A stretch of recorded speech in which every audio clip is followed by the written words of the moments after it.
Infants cry themselves to sleep without milk. Parents watch their children fade before their own eyes, powerless to feed them. Aid is sitting at the border, 5 miles away, while doctors are forced to watch their patients die for the lack of calories, clean water, milk, and basic medicine.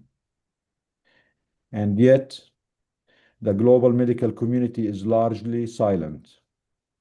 The very institutions meant to uphold the sanctity of life, the World Medical Association, the American Medical Association, the Canadian Medical Association, the Royal College, the global public health schools have chosen neutrality over humanity.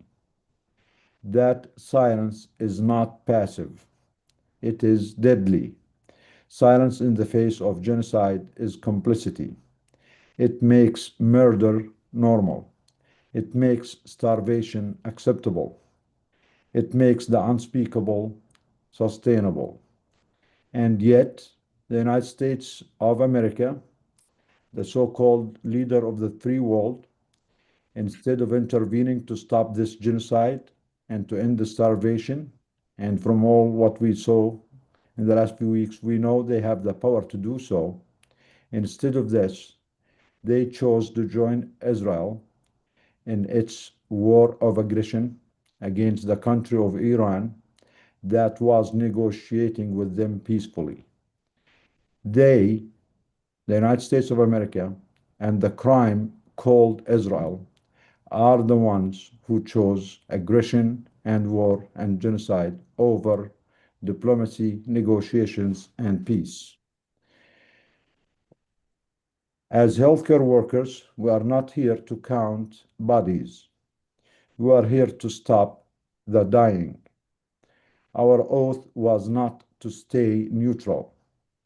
It was to do no harm and to act in the face of harm. Doctors Against Genocide is issuing a medical emergency alert to the world. This is a man-made famine. It can end tomorrow with one phone call, with one moral decision. There is no shortage of food. There is only shortage of conscience. And so we ask our colleagues around the world, where are you? How many babies must die before your associations issue a statement? How many hospitals must be bombed before you speak out?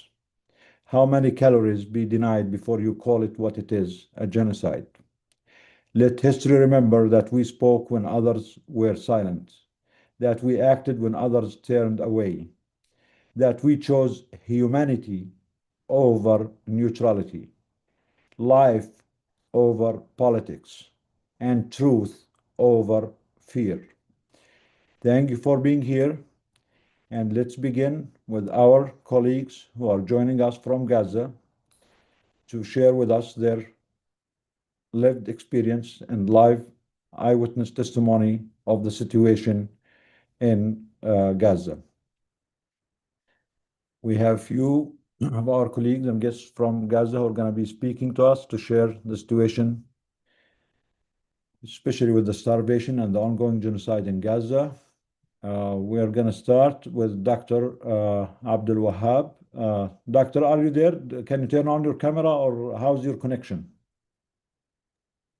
Yes, I'm here. I might not be able to turn on the camera, but I'm here. Can you hear me well? Can you hear me well? Yes, we hear you very well. If you please just share with us what is the latest update on the situation in Gaza, how the people are doing, is anyone getting any aid? What is the situation with the ongoing genocide, the bombing, and the starvation? What is the situation of the hospitals? So we are here to hear from you, please, and share with us whatever updates you have and whatever asks the people of Gaza have for us, so we can share with the medical community here who are joining us, and with the world, and also with the elected officials. تفضل دكتور. Thank you. So my name is Abdul Wahab Abu Lamrain. I'm a medical doctor and independent researcher from Gaza Strip. I'm currently living in the middle area of Gaza Strip. And for the medical situation, as for the last time we have spoke, there is still no hospitals or healthcare facilities in the northern governorate of Gaza Strip. In the south, European Gaza Hospital and the cancer was are still on hold, as there is no other facility that can provide cancer care for those patients. Nasser Hospital and Al Amal Hospital in Khan Yunis are still within the zone, and the access to them is still very restricted, putting the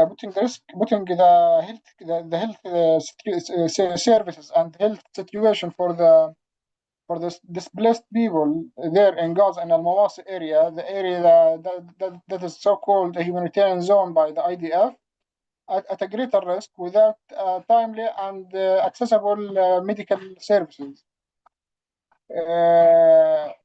During the last 2 weeks, you may all know that there was blackouts for the communications, for the internet and even the mobile network communication. The multiple blackouts for a few days each was occurred due to the targeting of communication switchboard and the targeting fiber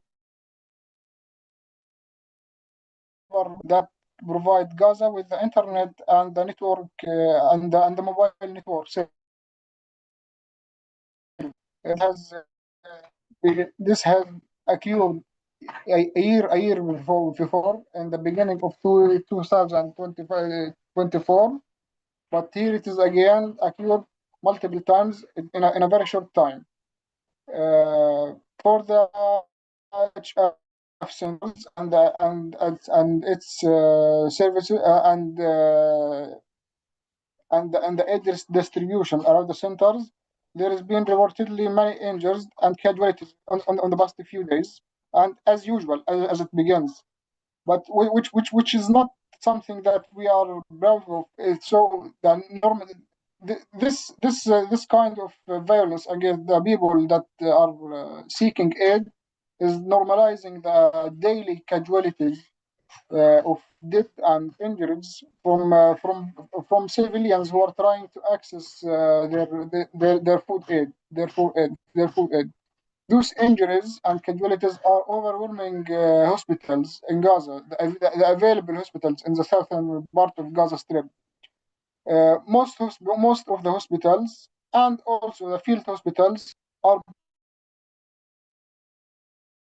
beyond capacity.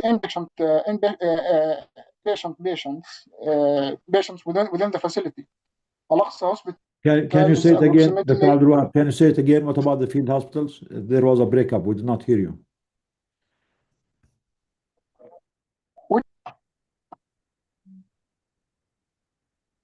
Hello, Yeah, we hear you now. can you But hear me? what did you say about the field hospitals? Can you say that again, please?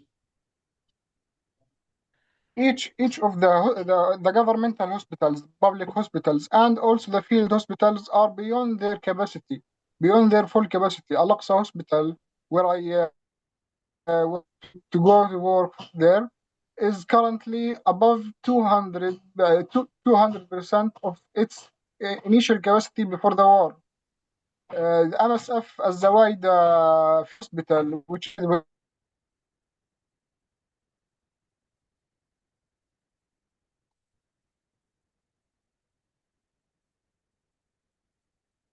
Hello?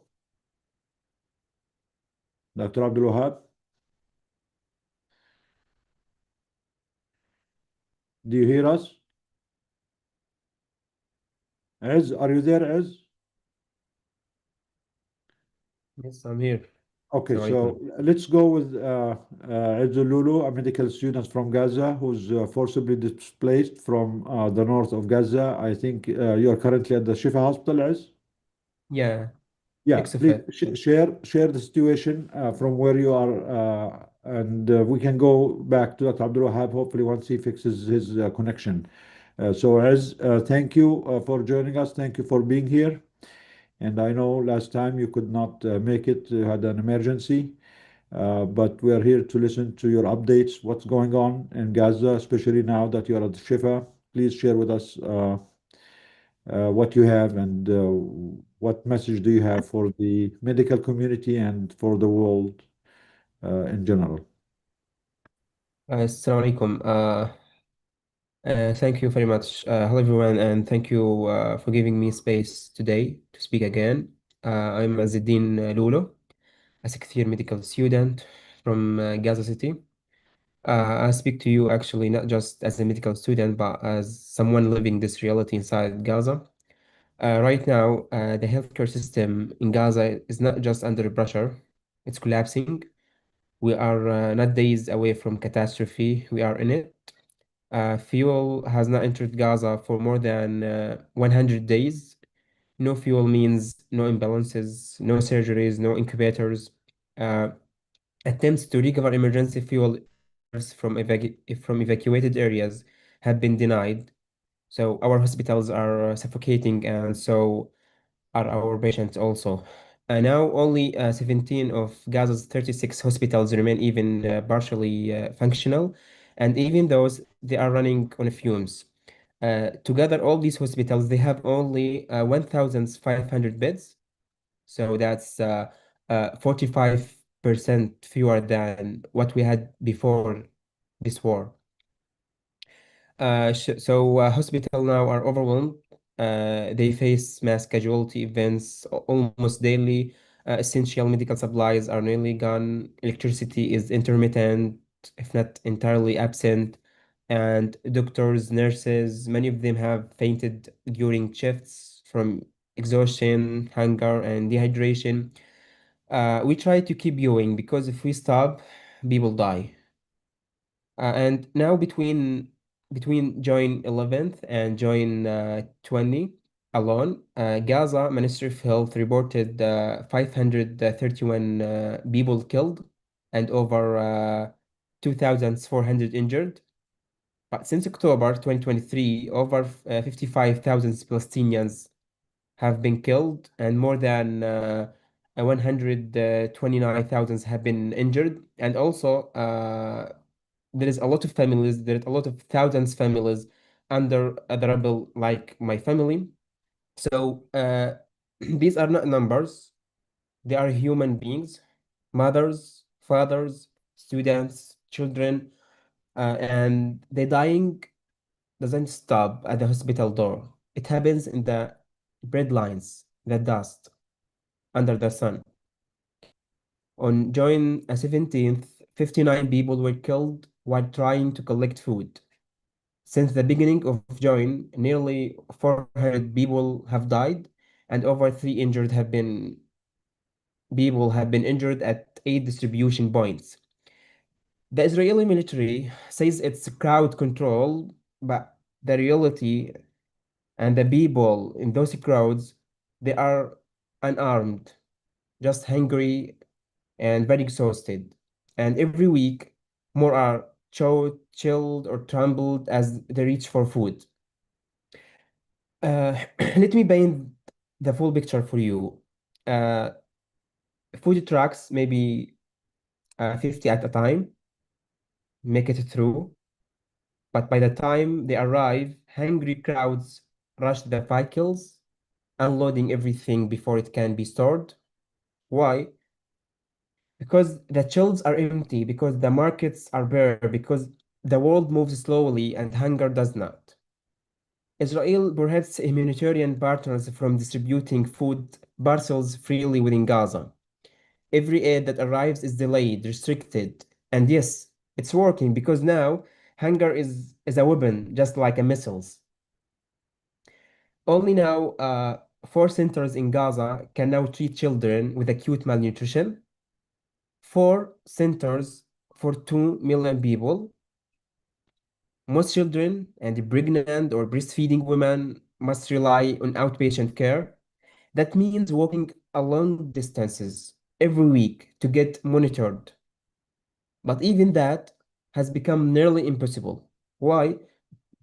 Because these outpatient clinics keep closing because of fuel shortages, because of bombardment, because people are displaced, and when care stops, recovery stops.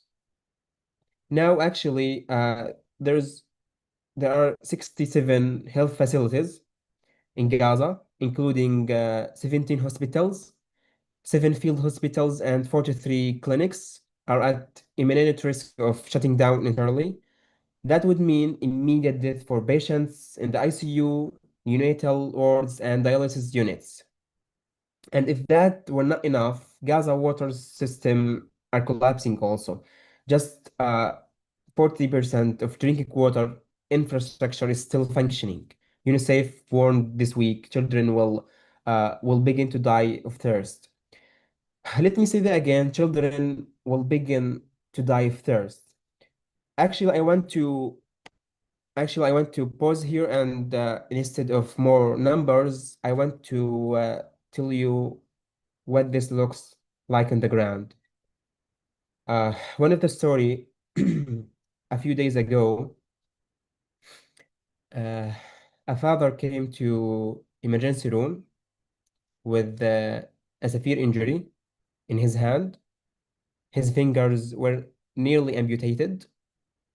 It looked like he would lose them, but what stood out was not just his bleeding, it was what he was holding.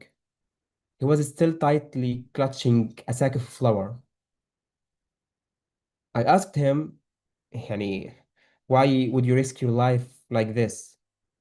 He broke down in front of me and said, some of my children already died from hunger. I want to get this for the rest. I cannot lose them too. Imagine that, losing your fingers and still holding onto a sack of flour. Because it's the only thing standing between your children and death. Another story I carry with me is about a widow. Her husband was killed. She is also injured. She lives in a tent with her children, and she has a lump in her breast, possibly cancer. I don't know, but she cannot go to the hospital. Why? She cannot leave her children alone because there is no door on the tent.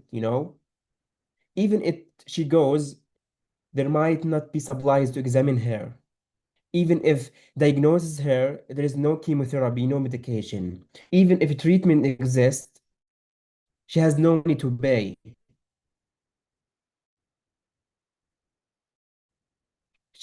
She already got aware the hospital. So the cancer will spread. She might Palestinian. There is not isolated cases. These are everyday realities. And while the world over borders and politics were living through genocide carried out in silence, in hunger, this is not a conflict. It's the systematic destruction of life. So I ask you, uh, not just to listen, but to act. First of all, call for protected humanitarian corridors, neutral, independent, safe, not controlled by those firing at the people waiting for aid. Second thing, demand the entry of fuel and medical supplies, not next week, but now. Third thing, amplify these stories. Let the world hear them. Let them carry the names and faces behind the numbers. Fourth thing, stand for the principle that access to the healthcare is a human right, even in the war, especially in the war. Because in Gaza, we're not just dying from missiles, we're dying from being forgotten. Thank you so much. Thank you, Ez. Thank you for sharing your truth. And Your demands are very clear. We need an immediate end to this genocide. We need immediate, unhindered humanitarian aid, protected corridors, not controlled by the aggressor, and a way for people to get the aid without being baited to be killed by the genocidal Israeli army. And we need also full protection of the hospitals, healthcare workers. We need immediate aid to go to the hospitals, medications, supplies, all what they need. Hospitals should not be a target.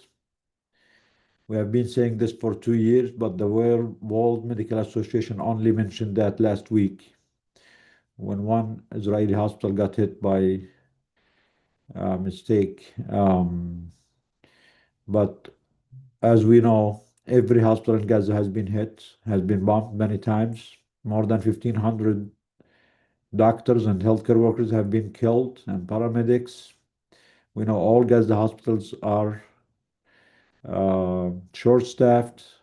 They're running out of supplies, they're running out of medication, running out of fuel, running out of food. We know the doctors, the nurses themselves are going hungry now, as well as their patients.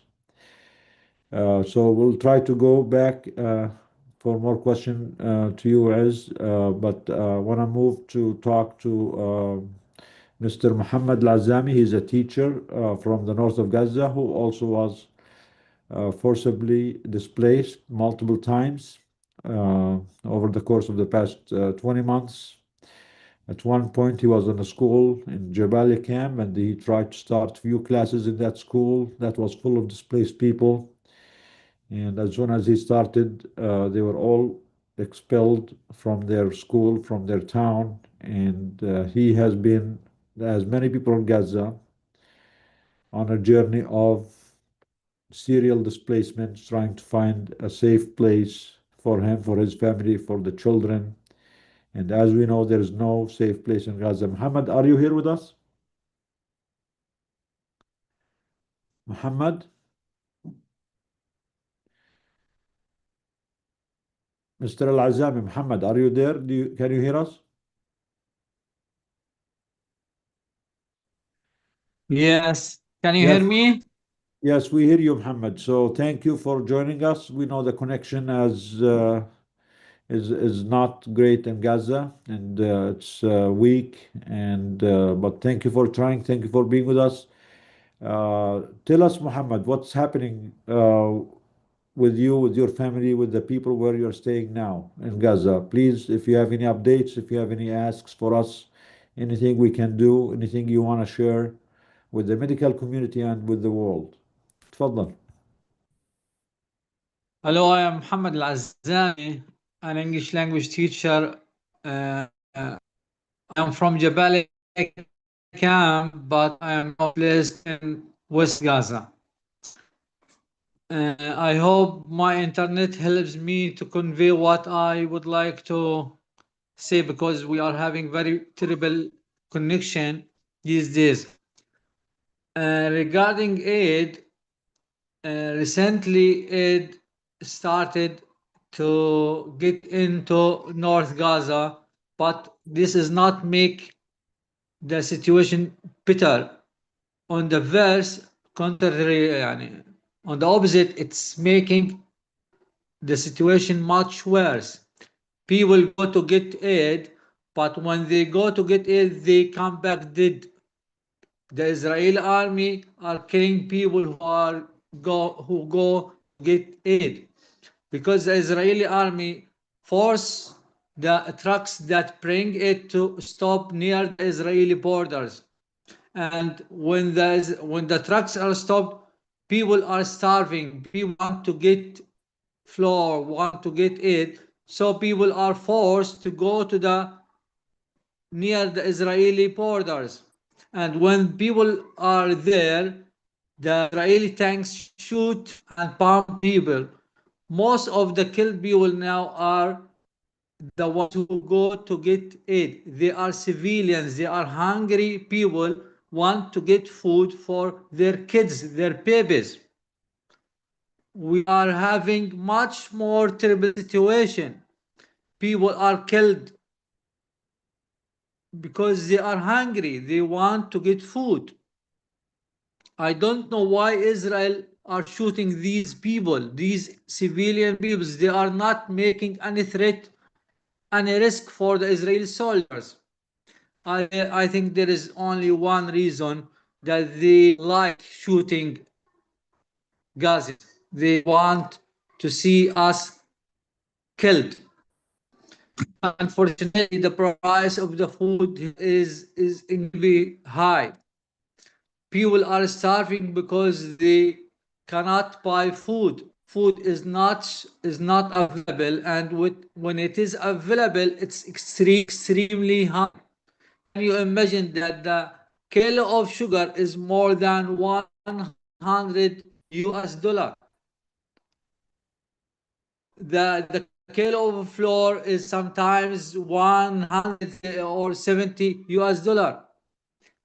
The milk, the bottle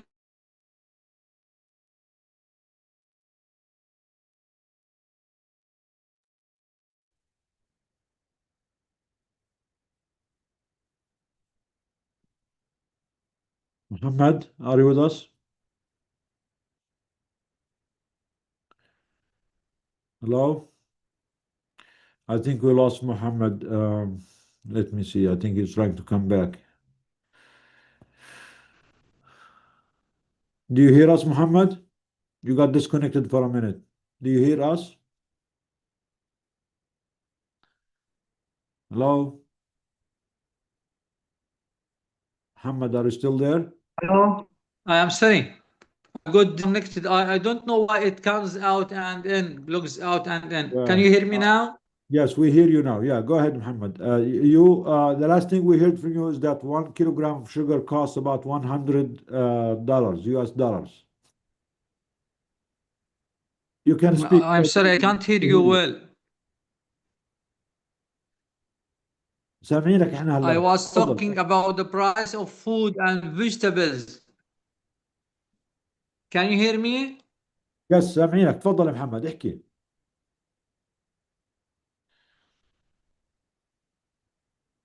سامعينك يا محمد احكي. Yes, please. I can't hear you well. اوكي احنا سامعينك منيح. تفضل احكي كمل. طيب. The price of food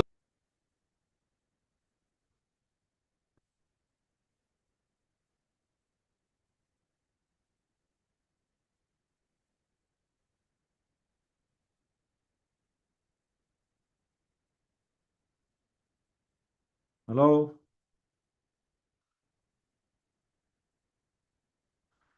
I think Muhammad is having problem with the connection. So what he was saying is that there is no food or supplies available in Gaza, and the very small quantities that are there, the very scarce amounts that are there, for people to be able to get them, the prices are so high as a basic, demand and supply phenomena anywhere. Dr. Nidal, can you It's hear not me? affordable. هلا نعم سامعينك تفضل. Can you imagine that the price of the milk bottle is about $100? How can a father that who has babies feed their babies? The mother don't have food to eat and cannot feed her baby, and the price of the milk is extremely expensive that the family cannot buy.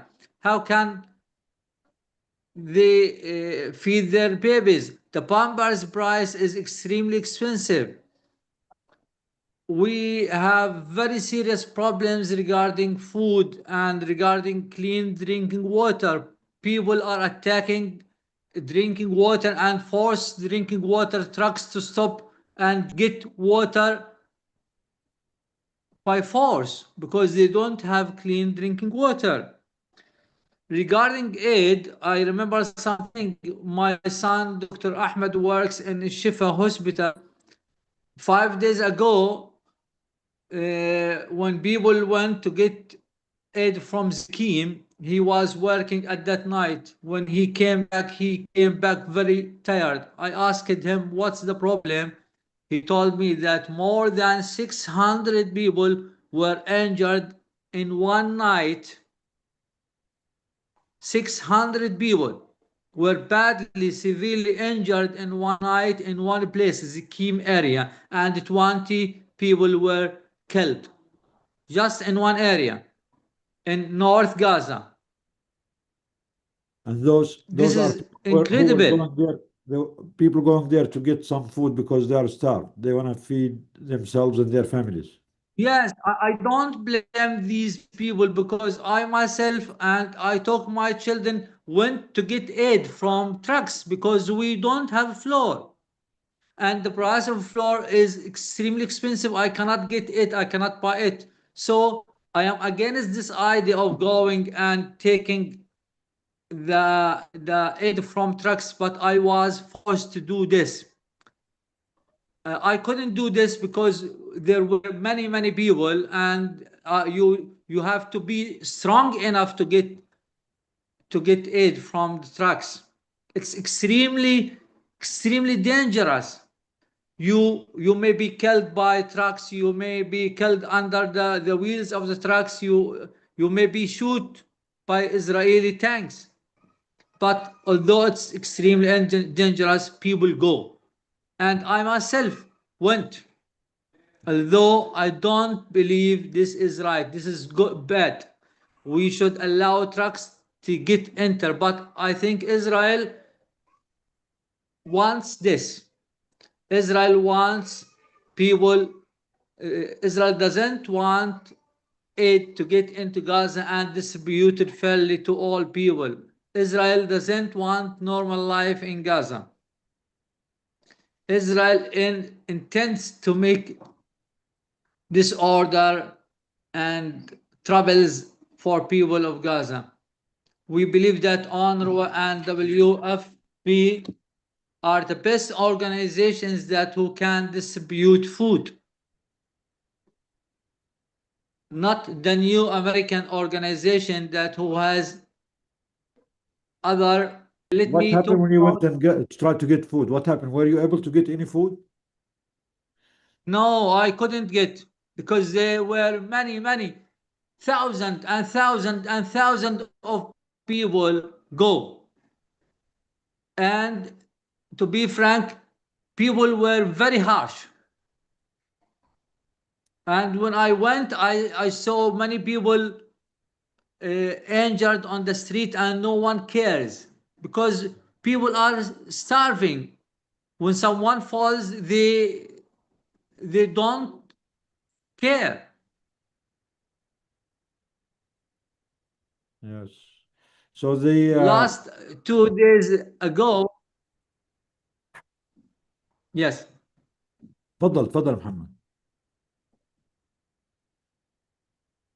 Can you imagine that a UN teacher and my son doctor, we were forced to go to steal? Yes, we want to steal. This is not our right to get it from this place. These trucks need to be entered to the organizations to be distributed to all people. But if you are very strong, you can go and get. But if you are a normal man, it's extremely dangerous and you will get nothing. That is I felt it is extremely, I want to get, but I didn't go very far. Well, if you want to get aid, you need to go very far. You need to go near the borders of the Israeli borders because the Israeli army forces the trucks drivers to stop at a point, and people are forced to go to the trucks to get food. When people go to the trucks, Israel shoot them. Why? Why does the Israeli army shoot these aid waiters? You don't want to You don't want them to get close to your borders. Let the trucks go on.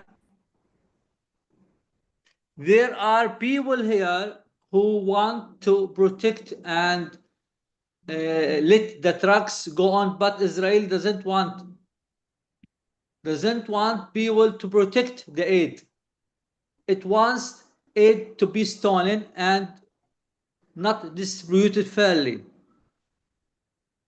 This Muhammad, is, can as I ask you you, said, if you don't man-made mind, famine. how was the aid given to people before this new American Israeli Gaza humiliation or humanitarian foundation? Before that, when UNRWA and the UN and World Food Program were giving people the aid, how were the people getting Yes, at that time? before this, ports started to be closed at the beginning of Ramadan.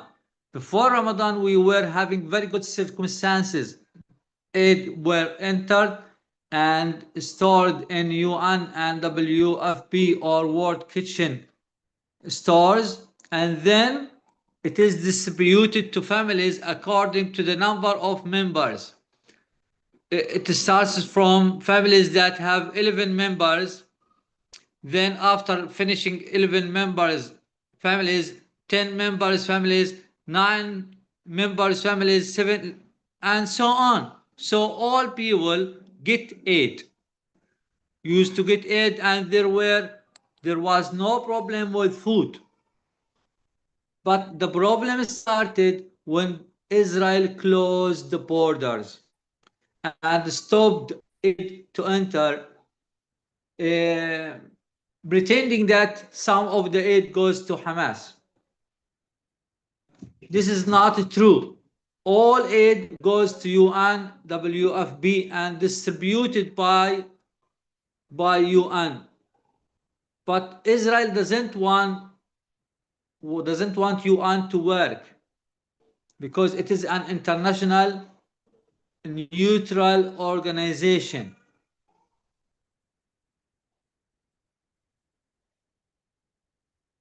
World Kitchen was helping people. WFB was helping people, and things were very well before the closure of the ports.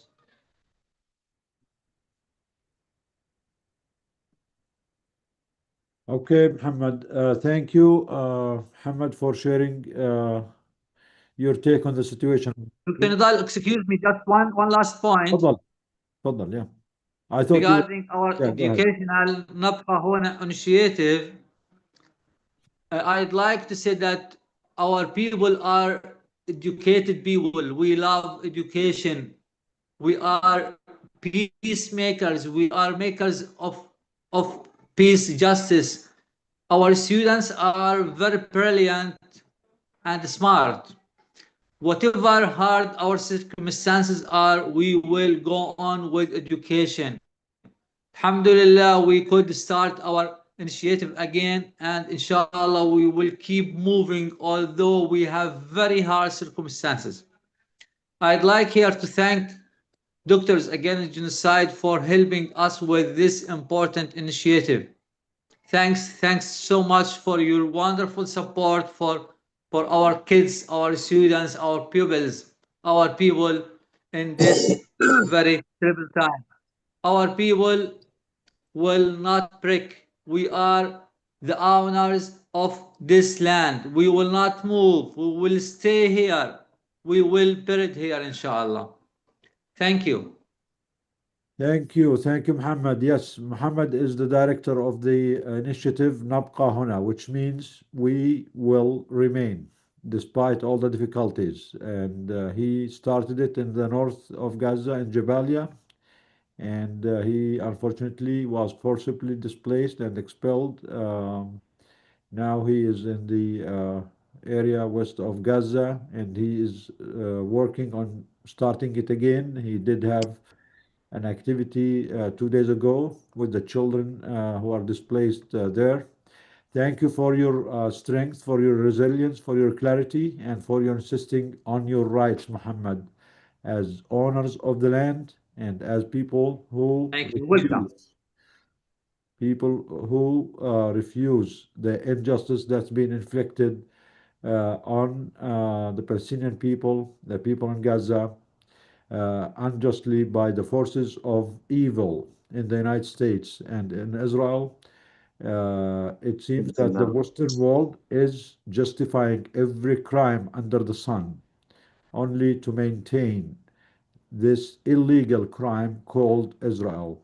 And unfortunately, whenever we feel we might have enough, they just go on and commit more crime and expand their genocide and their crimes to the whole region, putting the whole region and the whole world at risk just to justify this crime. And when you hear all the Western leaders, all the Israeli leaders, you never hear one of them say, we want to make peace through justice. They all want to make peace through force. Might makes right. And thinking that this will save them the day. We know they do have the might now, but if history is any teacher to any one of us, we know that might does not stay with the empire all the time. And one day the empire will lose its might. And at that time, they have only themselves to blame.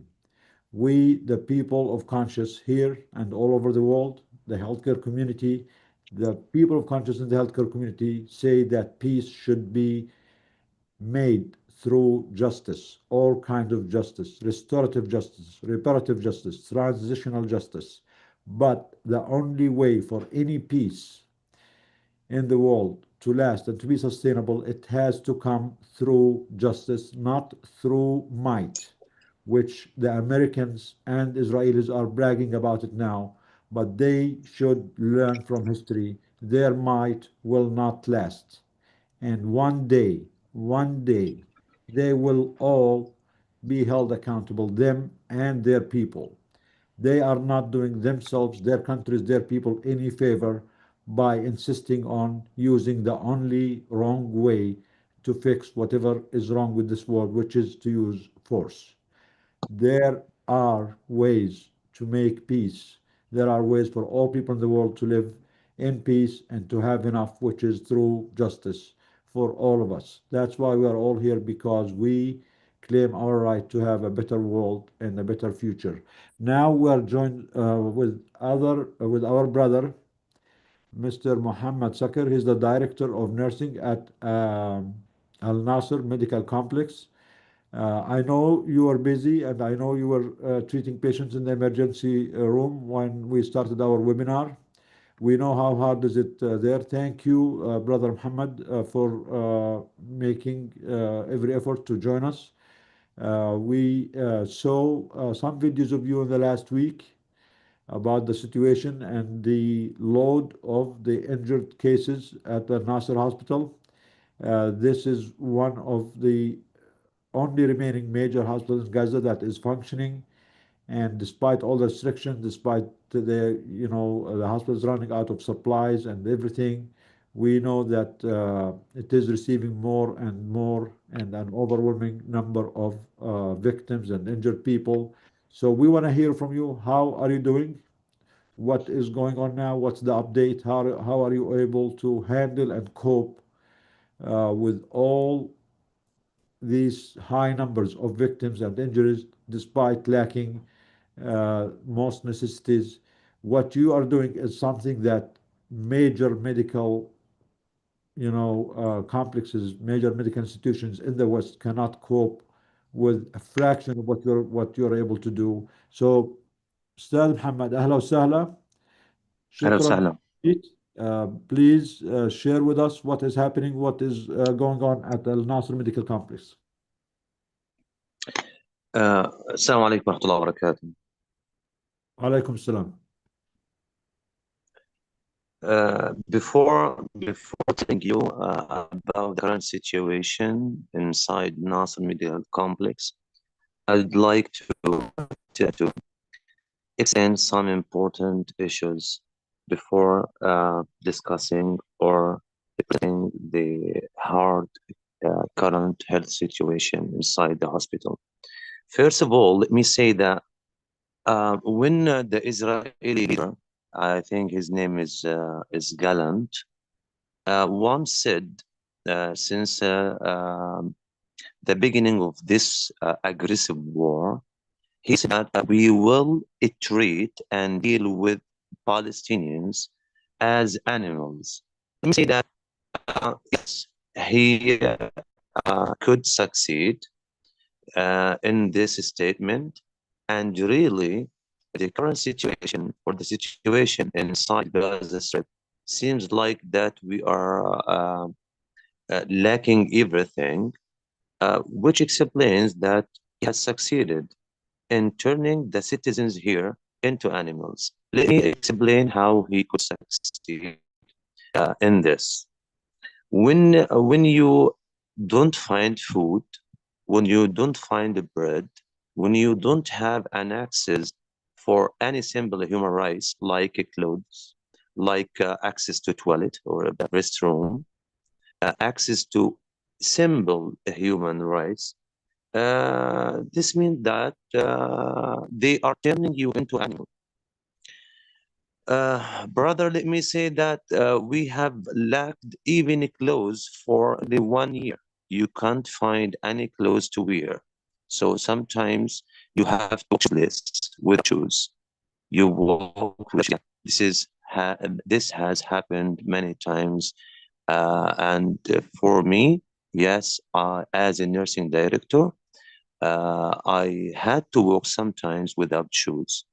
Sometimes you don't find like a washing soap, so Can you say that or again? Can you water. say it again, Muhammad? Can you say that again? As a nursing director of a major medical Yes, hospital, you had to work without shoes sometimes. yeah, and sometimes I don't find water to wash my body. So you like animals, really. Mr. Gallant, I think defense minister of Israel, said that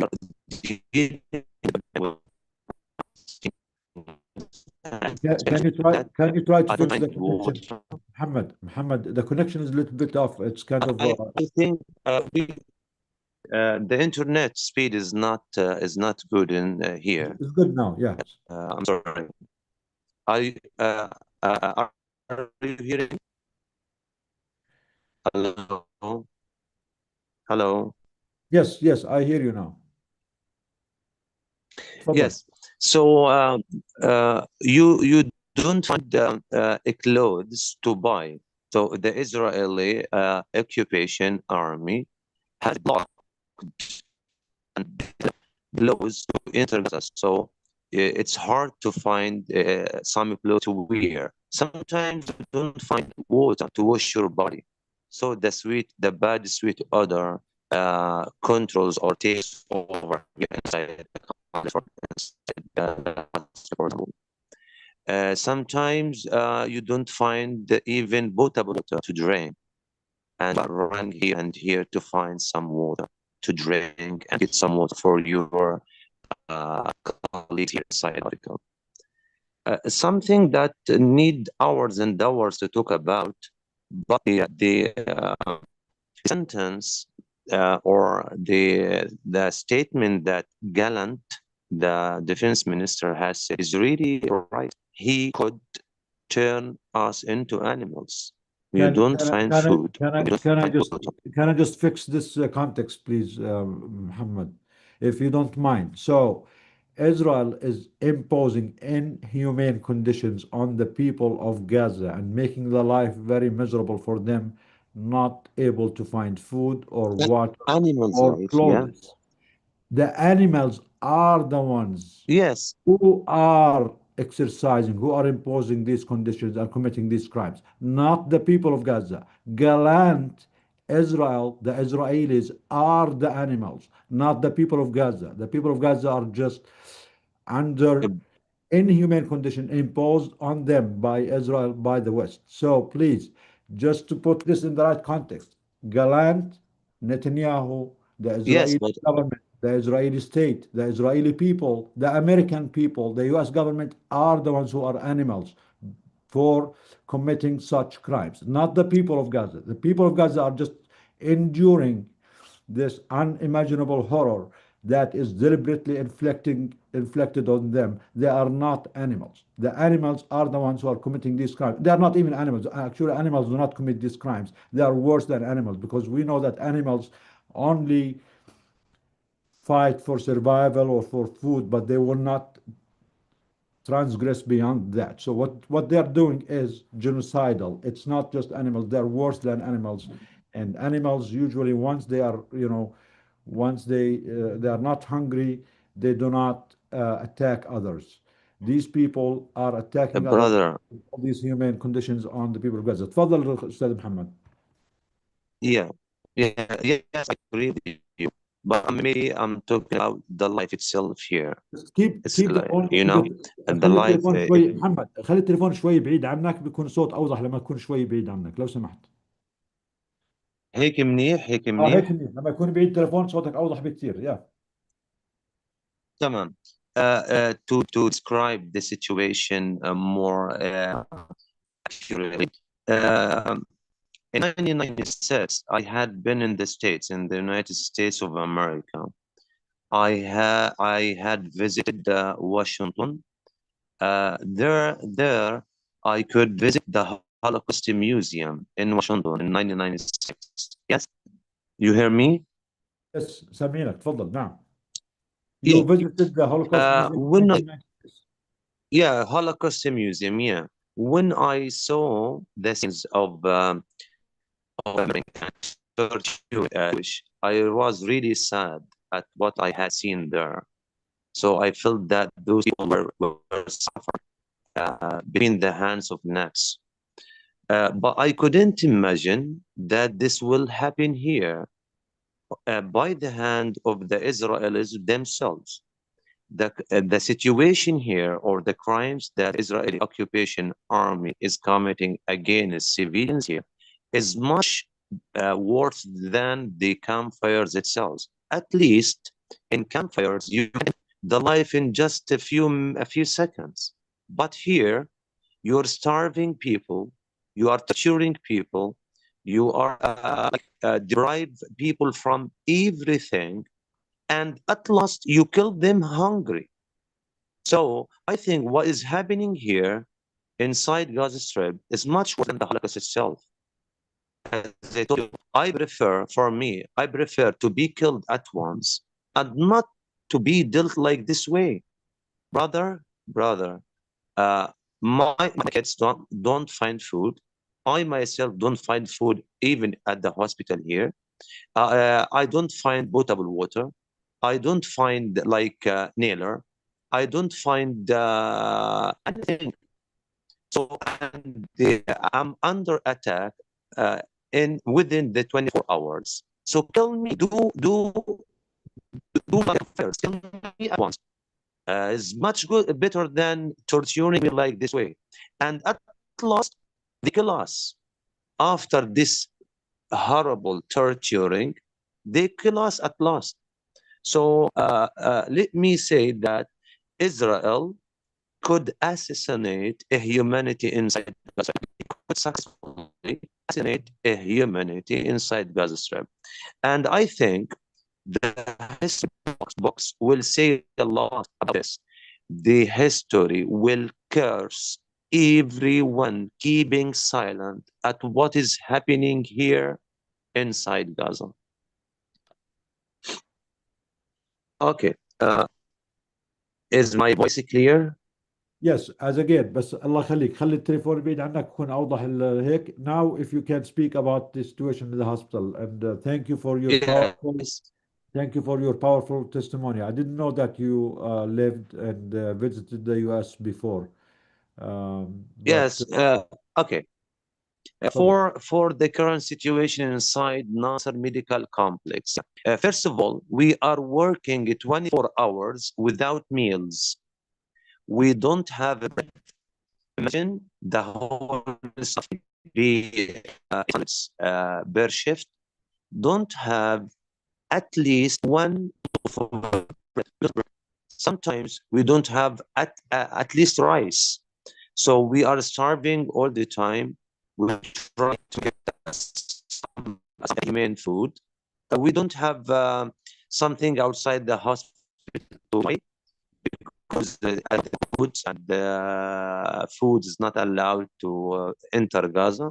We are starving. Yes, we are starving. And it's hard most of the time to get potable water, drinking water. So we are thirsty.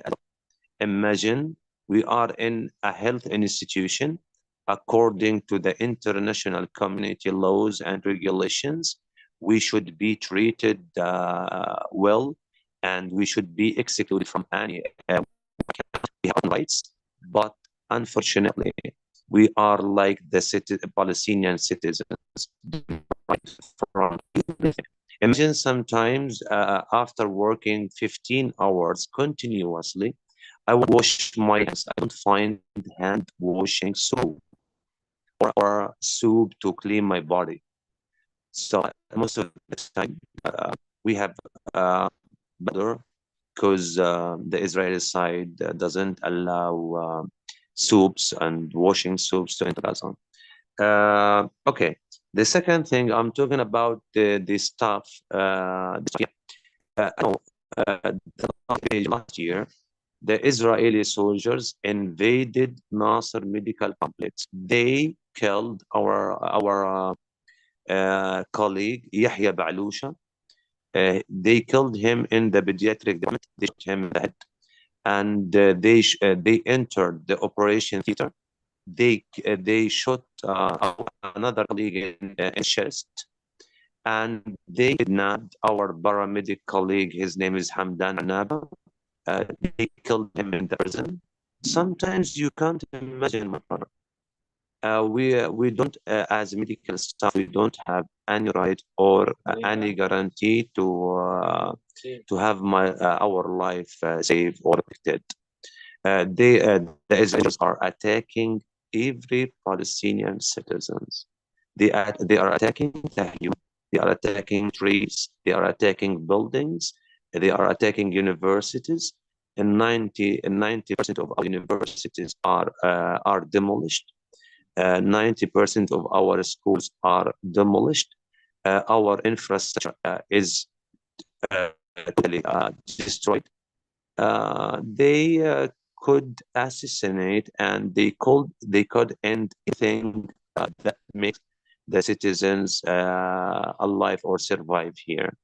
Okay, for the supplies, nearly 70% of our medical supplies are missing. We are really in a crisis. Today we had a quick meeting in order to provide missing goods. Imagine that we are trying hard, and we like launched many urgent appeals to provide us with at least bandage gauze to cover wounds. But the response is very limited. So maybe we are addressing wounds within a few days. The question is, my brother, I want to ask all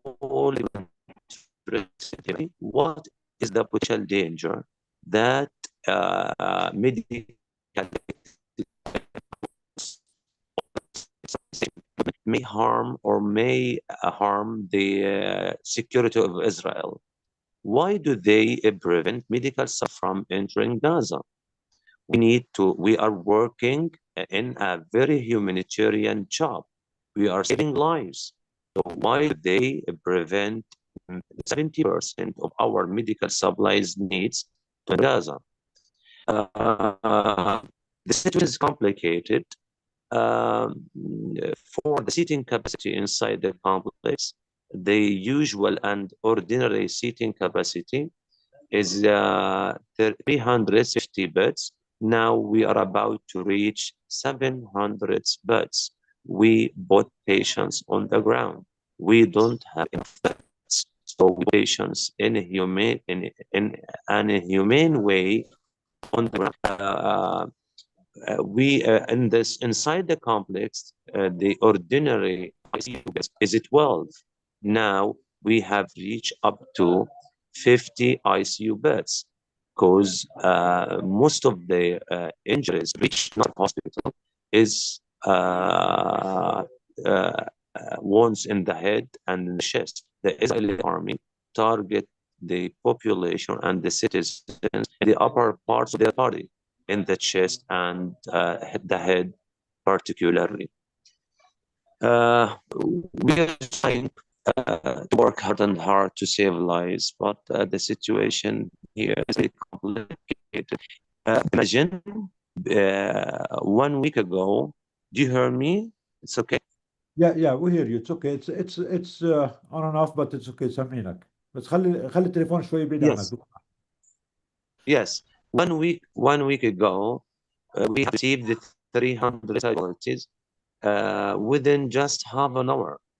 Even the advanced healthcare systems in the developed countries can't deal with such high numbers of casualties in just half an hour. So How many did you have? Muhammad? How many people? How many victims? nearly 300. 300? 300 at one. Yeah, 300. 300 severe 300. injured Yeah, people gave to Nasser complex in no. most of them, most That of can them. crash the whole United States medical system, not just one hospital. Yeah, we can. I bet you if any healthcare system can deal with such high numbers of casualties within half an hour. Uh, Look, let me say that we don't have the capability in ordinary situation, in the usual situation, and in the peaceful situation, we can't deal with such high numbers of casualties. Imagine during the severe lack of medical supplies and the exhausted staff, we reach such high numbers. And the one thing that really must stop, that make us stop here, that the Israeli army attacked the civilians by tanks. They are starting to use tanks to attack the people who are waiting the American aid. Before 1 week and 2 weeks, 3 weeks, they were attacking the people and civilians who are waiting the American aid by bullets, by guns. But now they changed the system and started to attack people by tanks. This explains the high numbers of casualties arriving Nasser Medical Complex.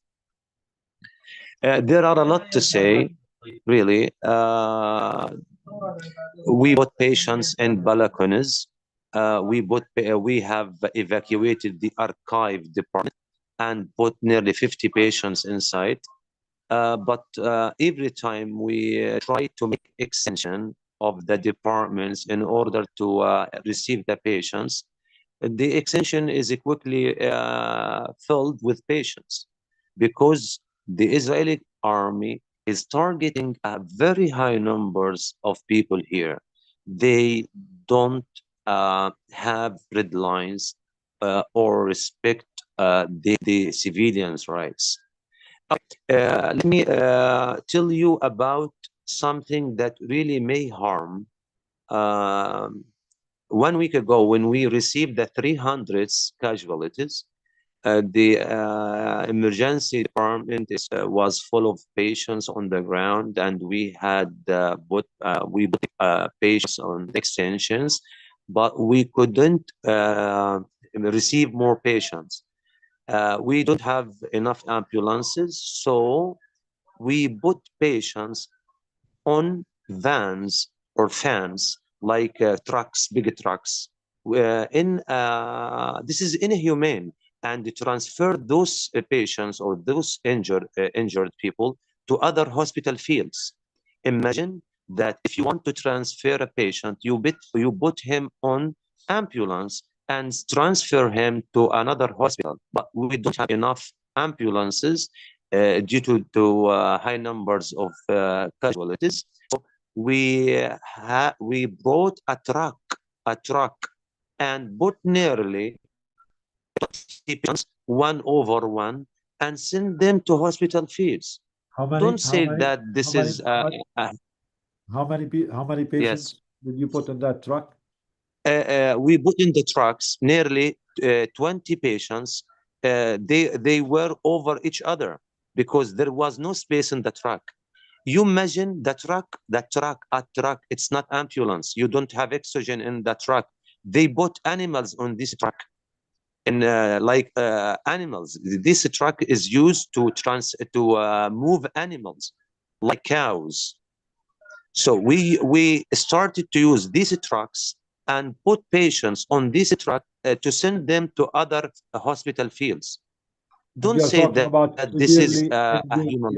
You're talking about severely injured and acutely unstable patients who just came from the Yes, shooting I'm zone I'm that sure. I'm they are sure. shooting I'm starved people there. I'm sure many of them lost their lives on the way to hospital fields. Yes, and brother, I told you in the beginning of my speech that the history will curse. The history will curse everybody keeping silent. What is happening here in the situation is devastating, really, and it's shocking. It violates the situation, or the Israeli crimes violate every single human right worldwide and inside Gaza Strip. I want to add a very important note. For me, as you know, I'm the nursing director of Nasser Medical Complex, and I'm a member of the administration committee here inside the complex. One time, I was brave enough to take a very serious decision when most of my time I spend inside the emergency department, when I see the numbers of targeted women and children, I was convinced that the target of Israel is like the race of the Palestinian race. So I ordered all the staff to give a priority to deal with kids and women, because I was convinced that the target is the Palestinian race. I gave orders to sometimes neglect the young men and the old men, and pay attention and focus on saving women lives in particular, because if you could read about the statistics, nearly 70,000, yeah, 17,000 women were killed within a few months. Nearly 20,000 kids were murdered and killed within a few months. A lot of kids are still under the rubble till now, and women as well. So what you can understand from the nature of Israeli airstrikes, they are targeting the women and the children especially. They want to cut the race and end the Palestinian race. So I ordered the staff to quickly in the emergency department quickly to deal with women and kids. And I think I had to take such decision because of the high numbers of casualties we often receive in the emergency department, and due to our belief that the Israel is targeting the Arabic Palestinian race. There are a lot to say, but I think it's enough because I had taken a lot of time. Thank you. Thank you, Brother Muhammad. Thank you. That was very, very heavy. But thank you for sharing it. And we agree that in medicine, in times of crisis, there is something called a triaging system. And I remember learning about this when you go for these emergency courses, the ATC or ATS and stuff like that. That when you are faced with situations of mass casualties. You start triaging people and you try to save the people who have a chance, and unfortunately, you sometimes make the painful decision to abandon people whose chances of making it or chances of surviving this are low.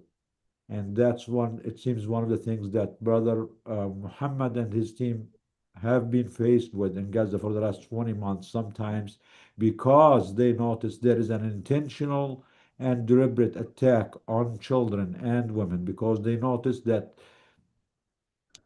there seems to be part of the Israeli genocidal campaign to kill the Palestinian race and kill as many children and women as possible, that the teams at the hospitals tried to focus more on trying to save as many children as possible. And that's just understandable, not because they wanted to, not because they wanted to abandon other patients, but because when you have very limited supplies and when your hospital has been under attack for 2 years and you continue to receive high numbers of casualties every day, when everyone is exhausted, when everyone, as he said, even the medical staff does not have food, does not have water, they are thirsty, they are hungry, they don't have shoes, they don't have clothes, they are working around the clock. And in the face of all of this, you are getting more and more casualties of people who are coming to your hospital only because they went to try to get some food. As Brother Muhammad shared, that it's not because the people want to steal, it's not because people want to put themselves in danger, it's because they are hungry, they are starving. And even the most calculated, even the most educated person anywhere in the world, when you're starving, when you're hungry, you are willing to take the risk. So these starved people uh, are baited by the genocidal and criminal American and Israeli Gaza Aid Foundation. They are baiting the people, the starving people, to go there. Then they start shooting them. As Brother Muhammad said, they used to shoot them with guns, but lately they have been shooting them with tanks. Imagine military tanks shooting starving people and children and young men and young women who committed no crime other than coming to try to get some aid. This is the world that we are living in. Again, thank you, Brother Muhammad. Thank you for all the work that you and your team are doing and continue to do. And we know that Thank none of you. us can do, no one of us can do a fraction of the sacrifice, of the dedication, of the real, true meaning of medicine and being in the healthcare industry, of sacrificing everything and continuing to work and do all what you can, even when you are starved, even when you are thirsty, even when you're hungry, even when you don't have shoes. You continue to come and show up, try to saving lives day in and day out, despite all the difficulties. The nurses, the paramedics, the doctors, the healthcare workers of Gaza are the heroes of medicine all over the world. They are the true role models. They are the heroes of the world of guidance. Brother, shall I say, Yes, just stay away from the phone a little bit so, عشان نسمعك. All the time is for you and for Dr. Ahmed Al-Farra who just joined us. So thank you, Dr. Ahmed. بس تفضل yeah, brother Dr. Ahmed is my Muhammad. colleague. Do you know Okay. each But other? yeah, he's very brilliant doctor here inside the complex. I like this person. I think you and Dr. Al-Farra are troublemakers, but at the same time, we're proud of you, proud of all what you're doing. So, تفضل Muhammad, say what you want to say, then we'll move Yeah. to Dr. Ahmed. And I mean, you can have all the time in the world that you need. We are here for you to hear from you. Thanks. We're all here for Gaza. So, Thanks. whatever you want, take any time you need. Thanks a lot. In a few seconds before I leave, I'd like to say that we are not superheroes. No, no, no, at all. We are not. We are just humans that make us work uh, hour by hour and all the time. We are just humans and we can't abandon our patients. We are saving lives. So just a human, yeah. Don't like Sometimes you may say that we are superheroes. Our reply is no, we are humans, and the Israelis and the world, all the world must understand that we are a human and a so please save the medical situation. We call for the humanitarians inside everybody heart. Don't leave us alone. We need your support. We need your interest. We need your motivation. We are working in a miserable situation. Please don't abandon the humanity. Assalamu alaikum. Thank you, Brother Muhammad. Shukran ilak. You can stay with us if you have time, but I know you are busy. And as the saying goes, uh, we did not choose to be heroes, but we have to do our job or something along those lines. So yes, the doctors, the nurses, the paramedics, the people of Gaza did not choose to become heroes, but they were made ones because they insisted on life, they insisted on doing their job, on their duty. They refused to abandon their patients, they refused to abandon their people.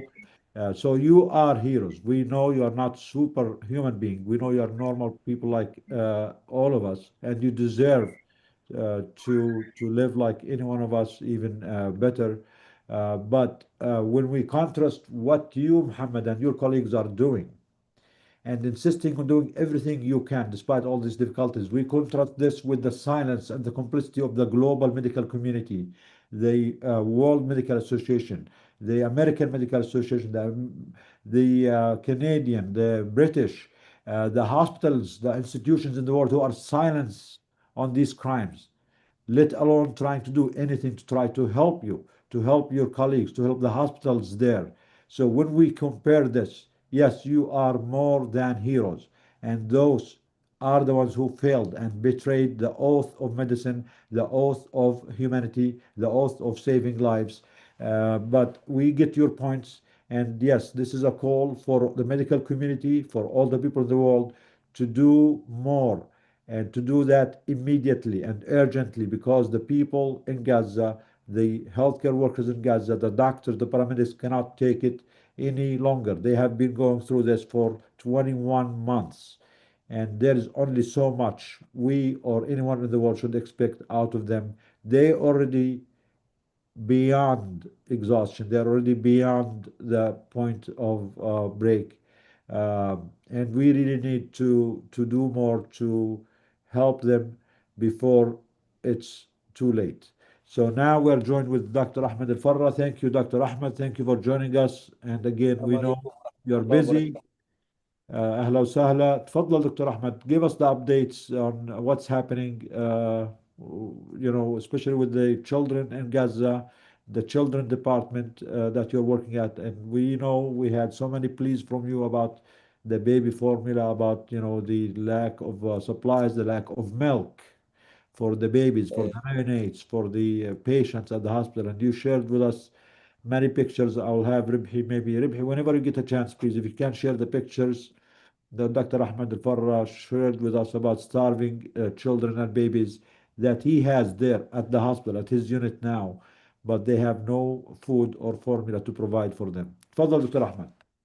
Thank you, Dr. Nidal. Thank you for my colleague here. Thank you for Dr. Muhammad Saqir, who's the safeguard and pillar of stability in our hospital. He's one of the commands of the nurse leader in the hospital. He's a real soldier. He's working 24 hours, over 24 hours. To be, for me, the second speaker after Dr. Muhammad Saqir is a big challenge for me because he's more expert in the English language than me. He's a teacher of English as he's head of nurse in Nasser Medical Complex, but I'll try to be we say in Arabic لقد أتعبت من بعدك يا دكتور محمد صقر. First, I apologize to be late because I was involved. My nephew is in Egypt. He's from Gaza. He was pumped in Air Force strike. He lost his daughter, and unfortunately, we discovered that he has a brain glioma. He undergone two resection in Gaza by neurosurgery, Dr. Muhammad Al-Houbi, and we discovered that he need chemotherapy and he need radiotherapy. Unfortunately, we can't send him outside because his name was forbidden to leave Gaza. But last after 7 months of the second resection, he's now in Egypt. Unfortunately, the tumor is come back again, and he need the third resection. Tomorrow his resection in Ain Shams Advocacy Hospital in Egypt, and he will start chemotherapy and radiotherapy. I was absent from your valuable Zoom and valuable meeting to support him, to try to organize and try to make consultation with Zoom and with meeting with my colleagues in Egypt, try to help him as soon as possible. This is one of the examples for the extreme punishment for the Palestinian people. He lost his daughter. He is suffering from brain tumor. He couldn't take his treatment in Gaza because he's Palestinian. No chemotherapy, no radiotherapy. He undergone two resection of the tumor, and the tumor come back due to absence of radio and chemotherapy. My friend, سلامته يا دكتور أحمد والله يشفيه إن شاء الله بيقوم بالسلامة بكرة. Allah يسلمك يا رب. يعني we appreciate that. So thank you for trying to come and join us despite all these difficulties. Because I'm very interested and very feeling a lot of thanks to everyone is sharing in this meeting, Dr. Nidal and everyone from my colleagues. I should start from what we started last week about the hospital situation. I think Dr. Muhammad Saqir explained a lot about Nasser Medical Complex. You know, we have something challenging in the hospital that since 10 days ago, the occupational forces make a note that it is a red zone area.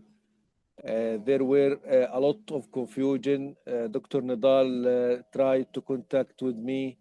If you remember, Dr. Nidal, you told me, please, you don't have to leave the hospital. You have to try to stay in the hospital as possible. Again, Dr. Muhammad Saqir was one of the principal commands to stay in the hospital, and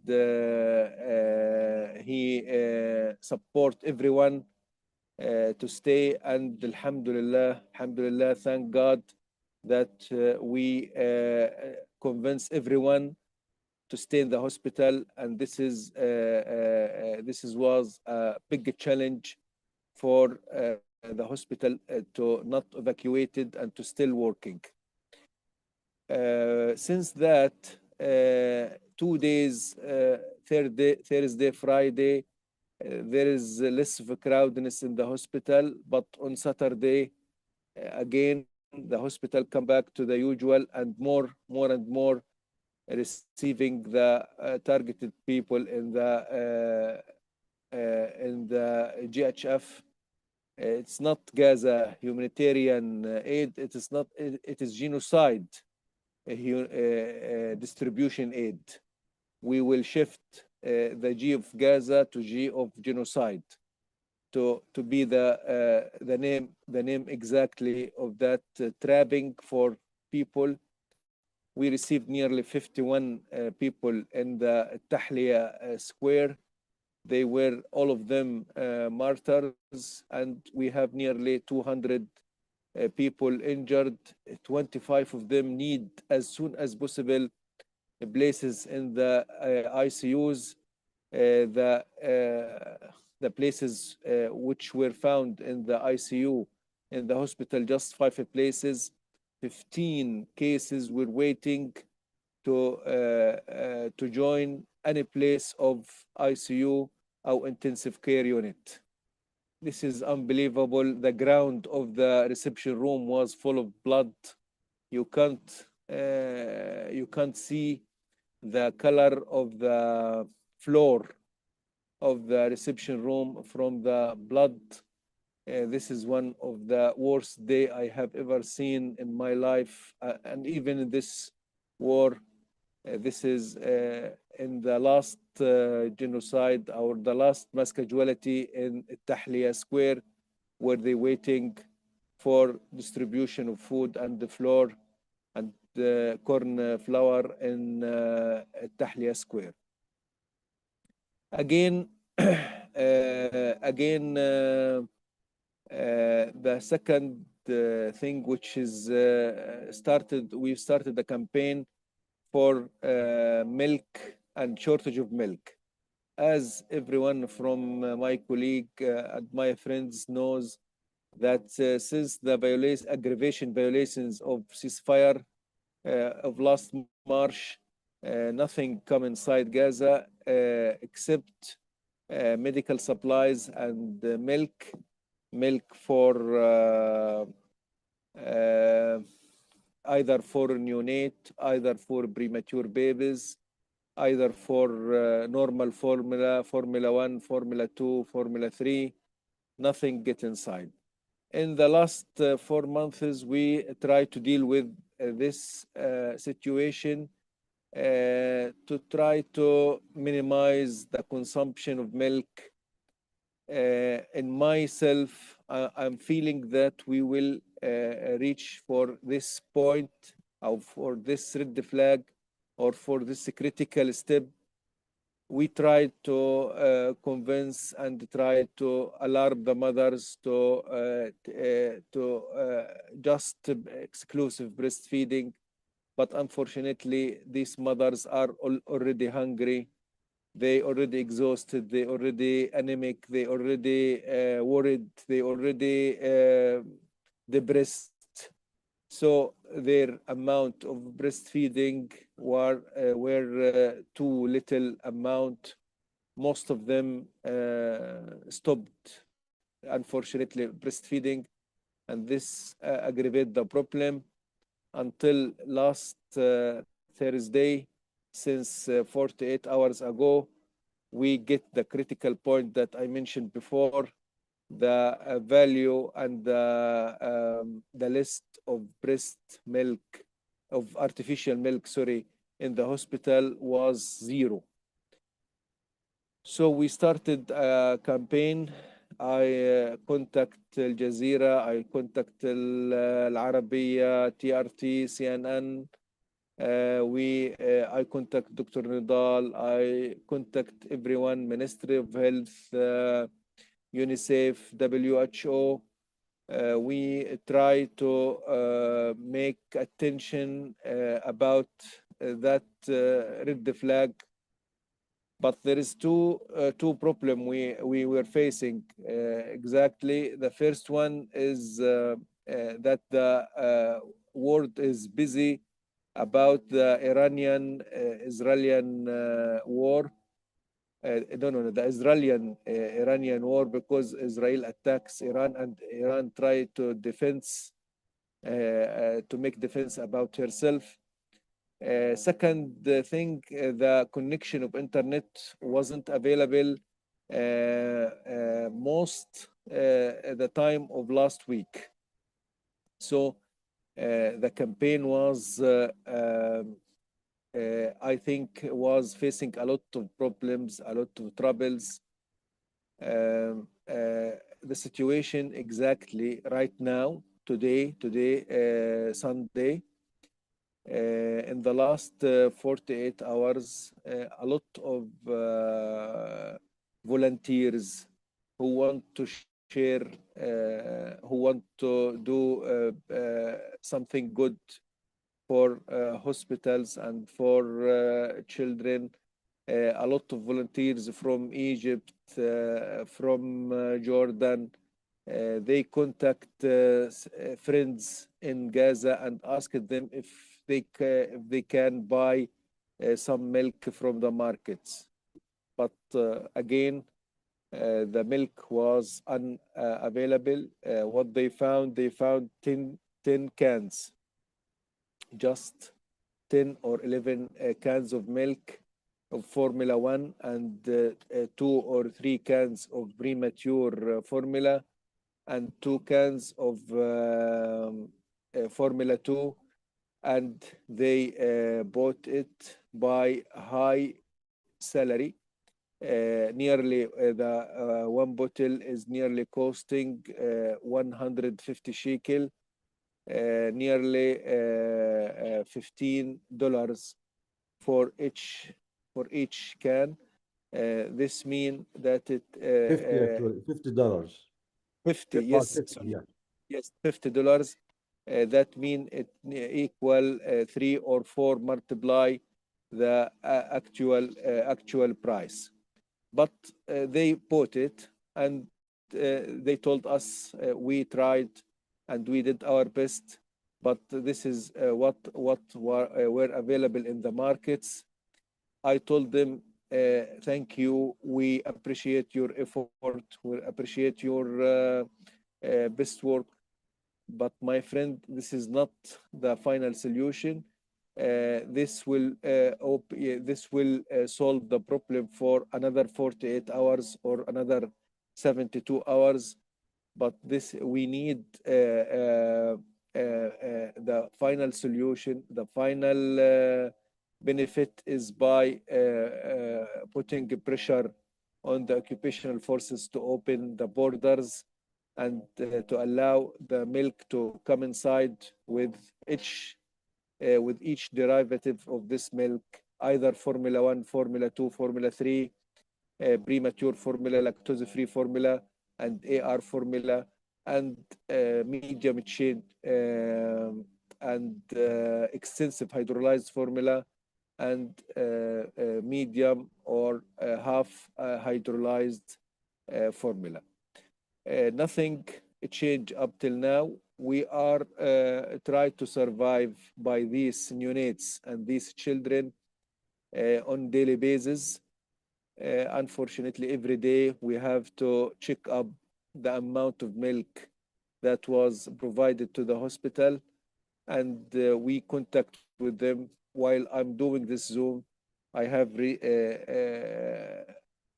a message from the hospital that we are make like something alarming. 48 hours is waiting, then 47, 46, something like alarming. Rahma Hawla al-Alam visited us and tried to make to help us in that campaign. They will make a video shared by American doctors and by British doctors and Indian doctors and Jordanian doctors. Last Friday, we visited the nutritional department and the neonatal ICU department. I think we will share this for the all medias and all TVs and the channels. My friends, we thought that as the war between the attack from Israel to Iran will make the Israeli occupation forces to be busy about us or to be something less than before.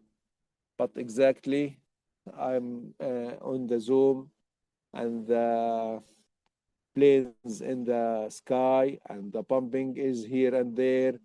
They are continued the genocidal war. Every day we are receiving at least 50 martyrs every day. Every day we are receiving at least 100 to 200 injured patients. The hospital is completely crowded. The occupational percentile of the hospital is 180% that to be nearly double the occupational rate of the hospital. This is unbelievable. Even medical supplies, I sent to Dr. Nidal a list of some urgent drugs and urgent medical supply that we need. Today, I was in the pediatric ICU. I saw something very, very difficult to see. I saw my friends, they are sharing one central line and try to introduce that central line for the baby who were in the pediatric ICU. You know, the end of the catheter of the central line was not in the good position. It was tortuous. So in this situation, we have to try to exchange the central line, but unfortunately, this is the only central line was available. They try and they try and they try by that central line, which is unbelievable. In the ICU, to have just one central line, you are obligated to deal with this, to deal with it. No words, no letters, no Zooms can imagine or explain what is the situation and the critical situation that we got in Gaza nowadays in the hospitals of Gaza. My friends, I'm interested in your Zoom and in your meeting because every time I'm getting in this Zoom, I got a lot of positive energy. Before starting the Zoom, I'm already exhausted. I'm already negative pressure. But after I see your sympathy, your support, even just by words, even just by supporting us or praying for us, I'm getting again more stronger, and I swear to continue and to continue and to continue until we have all of our rights and our liberty. Thank you, Dr. Nidal. Thank you, Dr. Maisa, if she's available. Thank you for everyone. My heart feeling to everyone from Palestine. We hope that we will join every one of you and to meet you and to thank you directly, not without media. Thank you again. Assalamu alaikum wa rahmatullah. Thank you, Dr. Ahmed. Before you go, I'm gonna share the pictures of the children that you have at the hospital, showing the signs, symptoms of starvation. Rebhi, if you're around, please, can you share the pictures? These are pictures that Dr. Ahmed shared with us yesterday. And if you want to explain or if you remember their names, Dr. Ahmed, if you Yes, want to talk yes, about these children, I have, please. You know, this lovely. Please, just 1 minute. I will open the pictures that I have. Okay, because I'm you with have their you. names, you have their ages, you have their situation now. Yes, please. This lovely girl, her name is Bismillah. Yes, this is Mayar Al-Arja. Mayar Al-Arja, she's a lovely girl, as you can see. She's 2 years old. She's smiling. She's sitting in her home before targeted and before attack. She's lovely face. She's smiling. please, Dr. Nidal. He looks very healthy too at this Yeah. in this picture. Very healthy, and she's smiling. She's Go ahead, playing. Rebbe. Please, the photo. No. Her photo after. Okay. Yes. This is my hour yesterday. This is by my camera in the hospital yesterday at night. Look to her face. Look to the miserable, apathic face. Look to her legs. Look to her abdomen. There is another photo for her legs, please, Dr. Nidal, the next one. Rebbe. Yes. Thank you.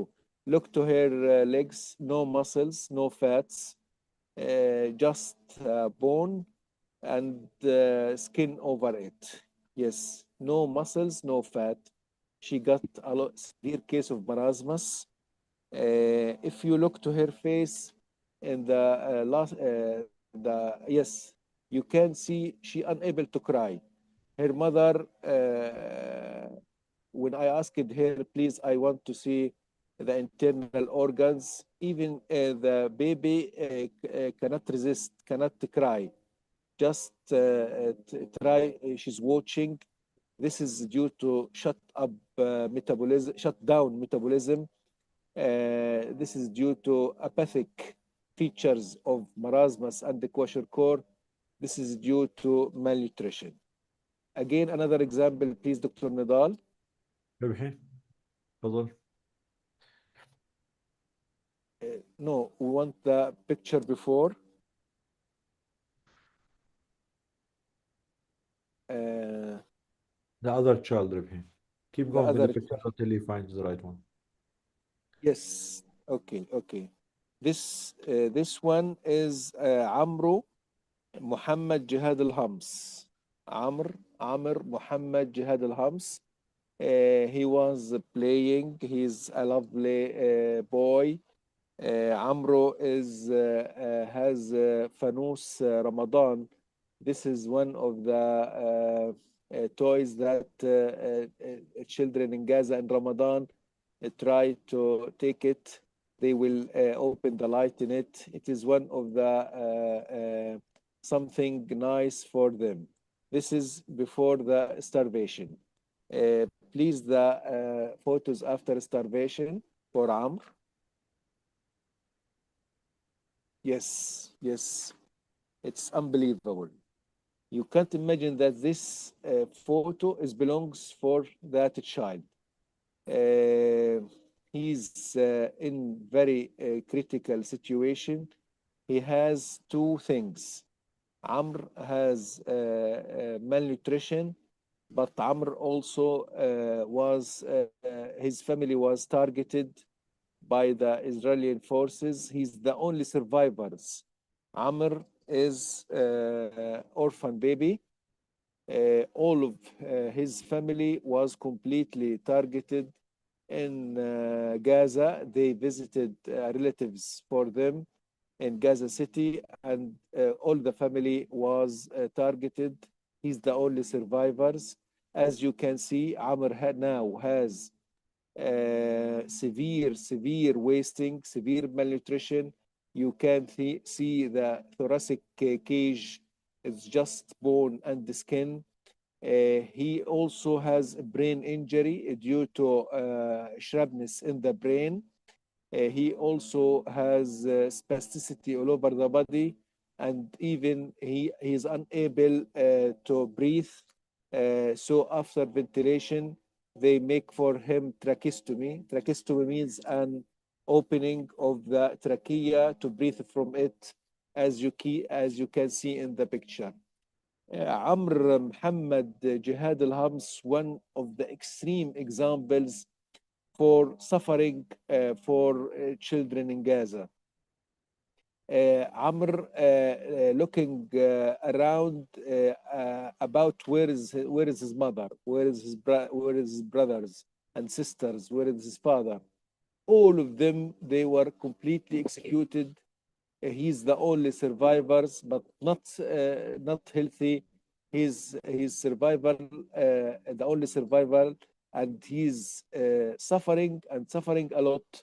As you can see, his weight, his breathing, even the feeding is given by Riley tube, the NG tube that putting in the nose and through the stomach to give him the meals.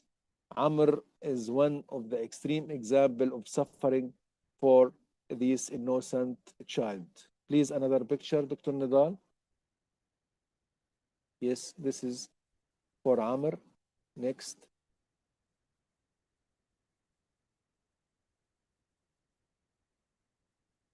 Next, please. I only have these 6.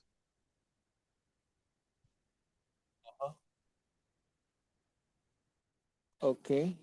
Yeah, let me Dr. share with you, Rabhi. I think Dr. Ahmed shared more pictures with me. Let me share with you more pictures. I'll send them again for you, Dr. Nadal, now. Oh, okay. Yeah, please. Yeah, go ahead, Just, send them and I'll send them to Rabhi, please. just a minute. Dr. Nadal, I send them now.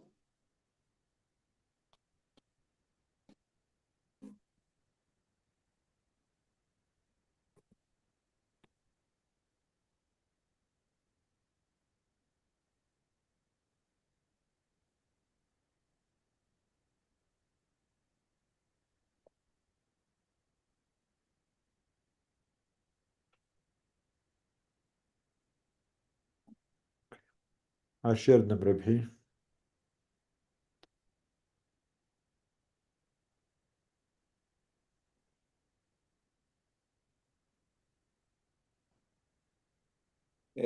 My friends, look to the eye of Elham's child. You can see when everyone is dealing with him, you can see a lot of a question. The first question, where is my mother? Where is my father? Where is my family? What I'm doing here? What is the crime that I did to be punished like that?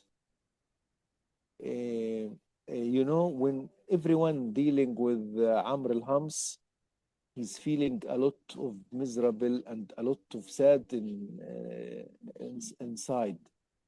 This is unbelievable. Even the nurses who's dealing with him, I saw a lot of them. They are crying while they are dealing with him. They are crying that they felt that what is the innocent did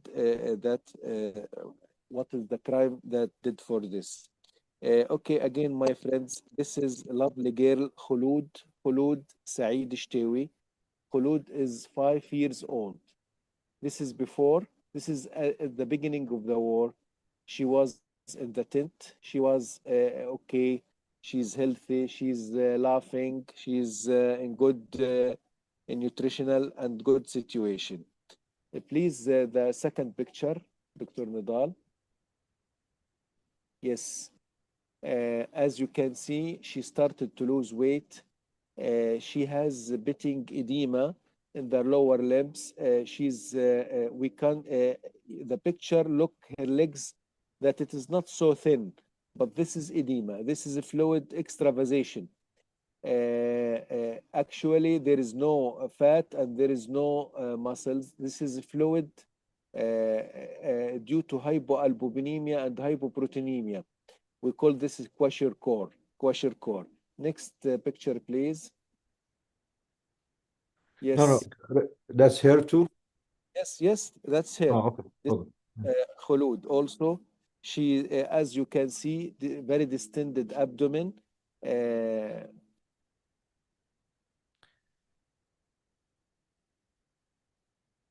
No. Sorry, Dr. Nadal. This is belongs to Hassan. No.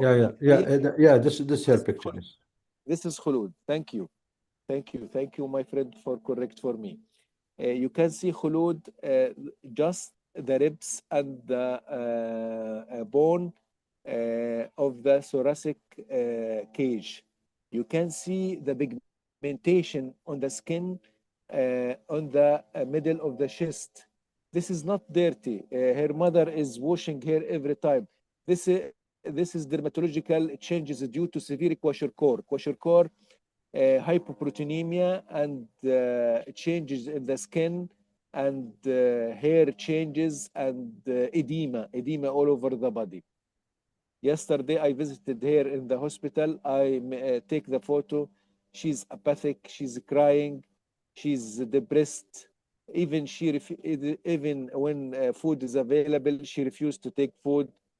I think she's in very critical general condition. Kwashiorkor is one of the serious malnutrition that we are facing due to hypoproteinemia. You can imagine, my friend, that this girl, since 3 or 4 months, she didn't receive any protein. No egg, no fish, no milk, no yogurt, no meat, no any derivative of protein. Look what happened for her. This is due to punishment by hunger, punishment by hungry and thirsty, to be hungry and thirsty for these innocent children. Next picture, please, Dr. Nidal. This is for her legs. Yes, thank you. As you can see, the changes in the skin. Again, this is not due to dirty or lack of cleaning. No, she's taking a bath every day, but this is due to skin changes, due to kwashiorkor and changes of the skin. I think we have the picture of Hassan Barbach. This is the one who has 3 photos in one photo. Next, Dr. Nidal. He's laughing in 3 photos in one photo.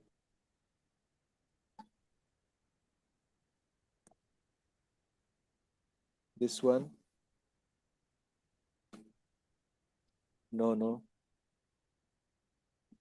You want me to show him the picture of laughing ones? Yeah, I'm gonna share him now. I'm gonna share them now. I just shared them with you, Rabhi. Yes.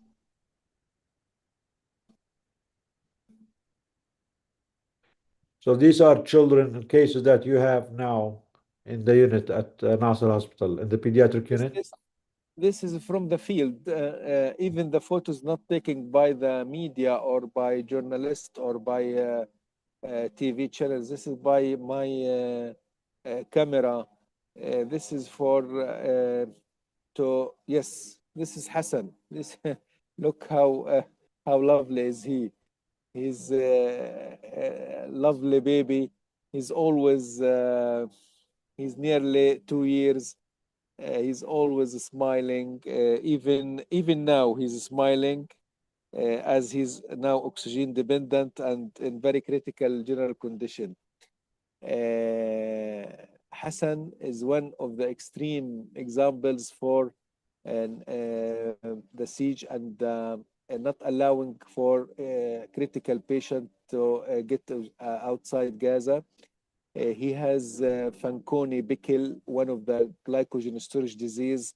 He should be referred outside as soon as possible. Now Hassan getting secondary malnutrition. Please, if you can give the picture for him. Other after picture with distended stomach, Rabhi, please. Yes. The one that yes. This is for Hassan. You can see 2 things here. Here, look to the chest. We have in the chest malformed chest. We have here Harrison sulcus between the chest and the abdomen. There is a groove or sulcus. We called it Harrison sulcus. This is due to vitamin D deficiency. Even we have the Bayesian shaped chest or pectus carinatum. Pectus carinatum, this is due to a severe malnutrition and severe vitamin D deficiency. Even you can see in the costal margin there is some rachitic rosary, something like a ball in his chest. This is in the costochondral junction. This is due to vitamin D deficiency. Even my friends, you can saw the distended abdomen due to rickets, due to malnutrition. He have tossed liver and tossed spleen. He's severe malnourished. Now he's oxygen dependent due to immune deficiency, due to malnutrition. He's sometimes oxygen dependent. He need to be referred outside. There is a second picture for him for his lower limbs. Please, Dr. Nadal. Rebhi, please, can you show a picture of his legs? The last one, yeah?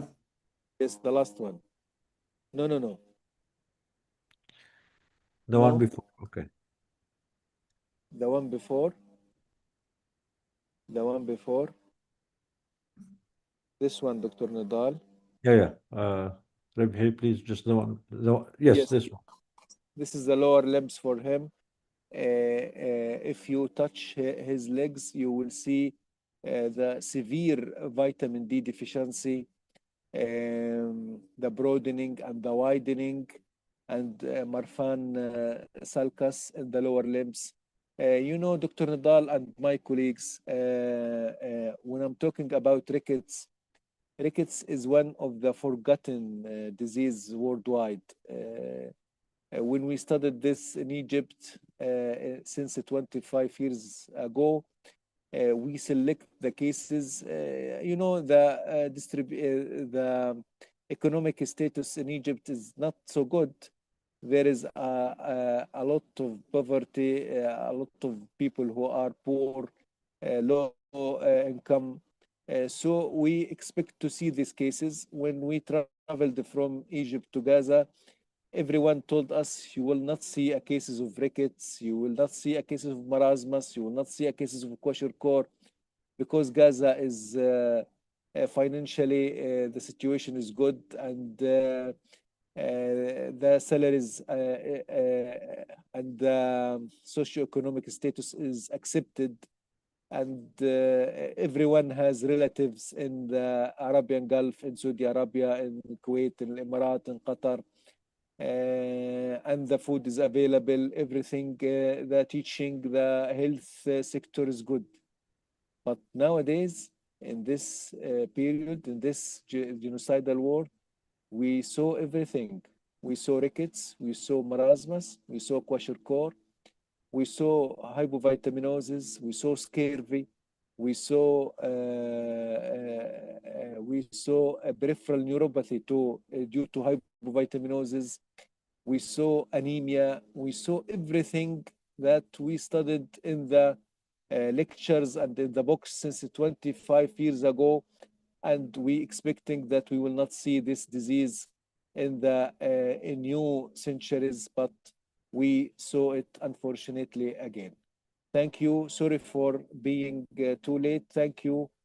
Sorry again for to be late. No need to be sorry, Dr. Ahmed. We are sorry for keeping you up this late, and we know you're tired. We know you have a long day. You have a lot of things to deal with. You have all these cases, so please do I'm not very glad. apologize. We are sorry to keep you this late, but thank you I'm for. We very need to glad. hear from I'm you. very glad. What you shared is very important, very valuable info, especially for our doctors here. As you said, syndromes and diseases that we thought we'll only see in history books and we thought has been all eradicated. They're all re-emerging now in Gaza, not due to a natural problem, not due to a natural disaster, but by design, deliberately, a deliberate campaign of genocide imposed and committed by Israel, like polio also, and all the other diseases that have been eradicated from Gaza and almost all places in the world. Now they're coming back because of the campaign of genocide and starvation and deliberate attack on life and humanity in Gaza. Shukran, Dr. Ahmed. Thank you. You want to share any last comment? The last comment, I will talk in Arabic and you translate to me, دكتور نضال. تفضل. كل الحب والتقدير لكم، نشد على أيديكم، أنتم نحن ونحن أنتم، نحن نكتمل بكم ونشعر بالفخر بكم. استمروا على هذه يعني على هذا المنحنى من القوة والصبر. يعني أنا أعلم أنكم تواجهون كثير من المصاعب، قد تتعرضون للمضايقات، قد يعني تشغلون بأمور الحياة العادية، لكن لا تنسوا أن هناك شعبا يباد بالكامل تحت سمع العالم كله، تدمر مستشفياته. 33 مستشفى الآن تم تدميرها في قطاع غزة، وعندما سقط صاروخ بجوار مستشفى سوروكا العالم كله أدان، بينما لم يتحرك ساكن على 33 مستشفى قبل ذلك. بارك الله فيكم، حفظكم الله جميعا. God bless you for everyone. Thank you again. Thank you, Dr. Ahmed. So Dr. Ahmed is thanking all of you. No, Dr. Mesa had to leave due to an emergency. Dr. Karama is actually now in Palestine, in Nablus, and she witnessed firsthand herself the bombing and the sounds, noises last night. And we have Dr. Iman Husni here with us. We have Dr. Mariam, Eileen, Dania, all the team of Doctors Against Genocide who are with us here or online and or not available today. And all the people who are joining us. We almost have 250 people or 300 people today who listen to your testimony, Dr. Ahmed, and to your colleagues. We are the ones who are thanking you. We are the ones who are hopefully dedicated to do all what we can to spread your message, to amplify your message, and to do all what we can to stop this catastrophic failure of humanity exacted on the people of Gaza, the children of Gaza, the healthcare workers, and the healthcare system of Gaza. We apologize for not being able to do more. Please forgive our failure. Please forgive our inability to fix things as they should. But we are trying, and hopefully the people listening to you and hearing you and your colleagues will come up with better ways, more ways to help and to exact change.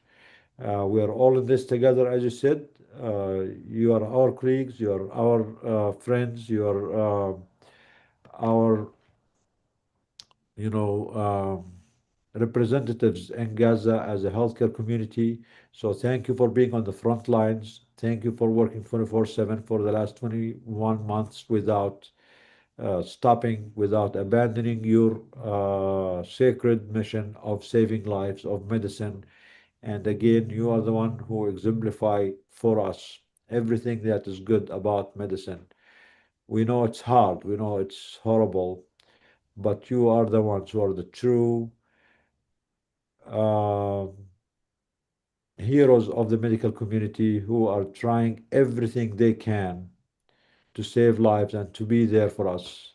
And for our failures, all our failures, and the betrayal of the medical community that you mentioned, Dr. Ahmed, the World Medical Association, the American Medical Association, who have been silent for 21 months on the attacks and the bombing of every hospital, on the murder of more than 1,500 doctors and the healthcare workers, on the torture and detention of more than 500 doctors, healthcare workers, the continued torture of Dr. Hussam and his colleagues, the torture of murder of Dr. Adnan al-Bursh, and so many names that we cannot count now.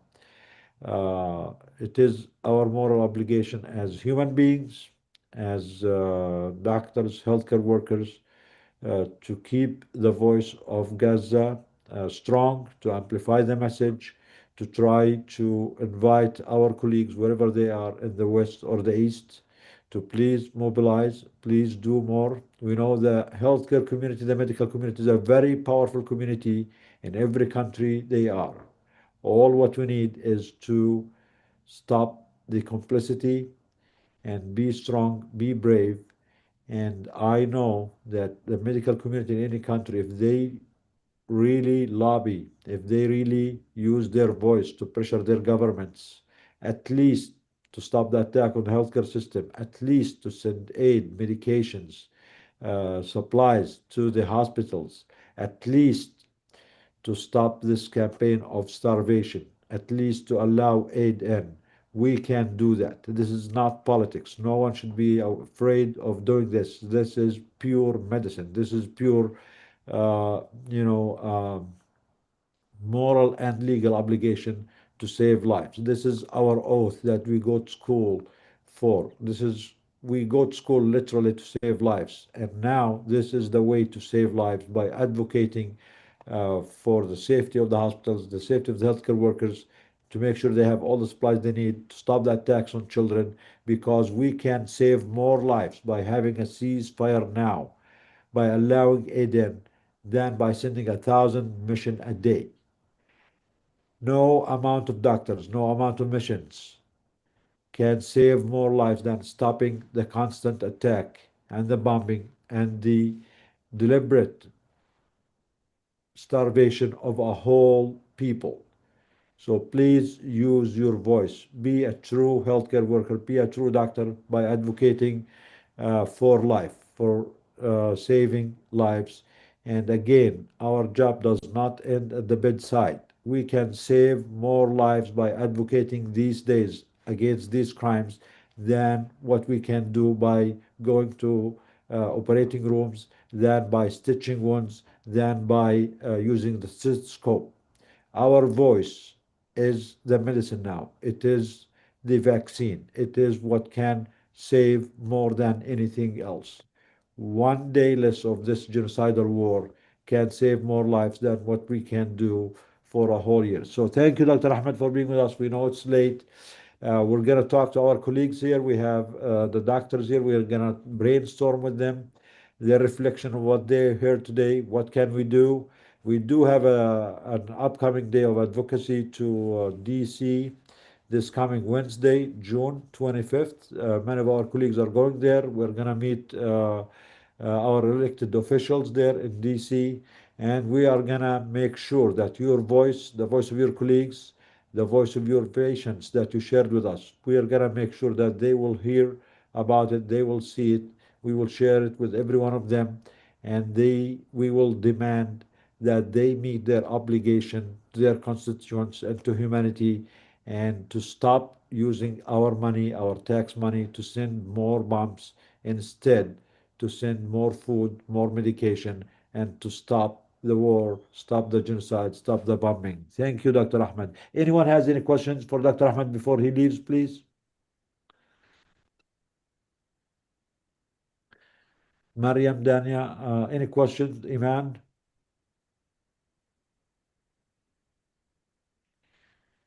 Okay. Yeah, actually, Nidal, I do have Oh, a question Karama, are for you here Dr. now? Oh, sorry. Yes, yes. Salam alaikum. How are you, Dr. عليكم Al-Farra? It's السلام حياكم الله.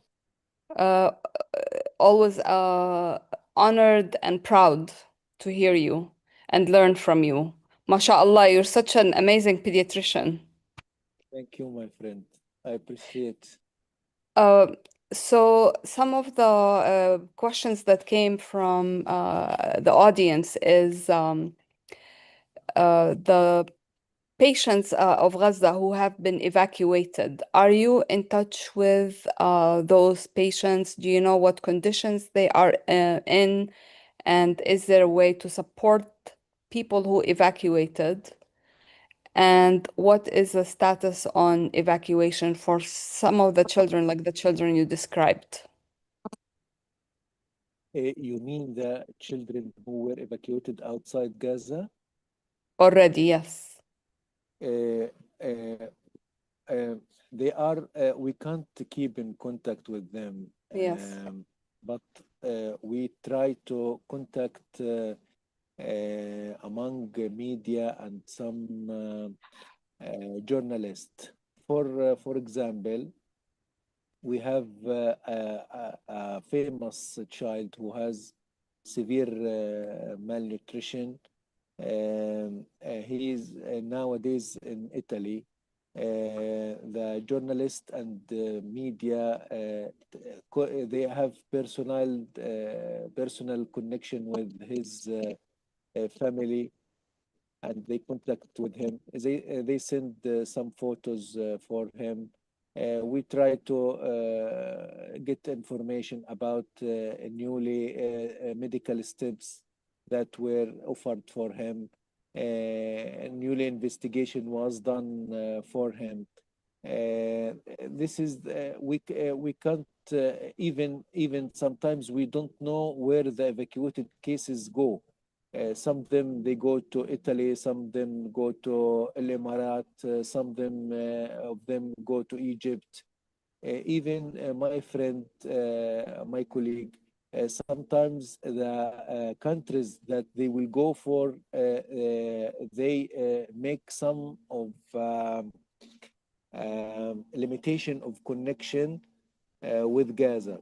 So we can't connect each of them, but we try to investigate, we try to, if we can support, if we can make connection with the families, if they want any medical information about the history, about the investigation was done in Gaza, about the course of the disease. But again, little of these countries make availability to connect between us and between our patient.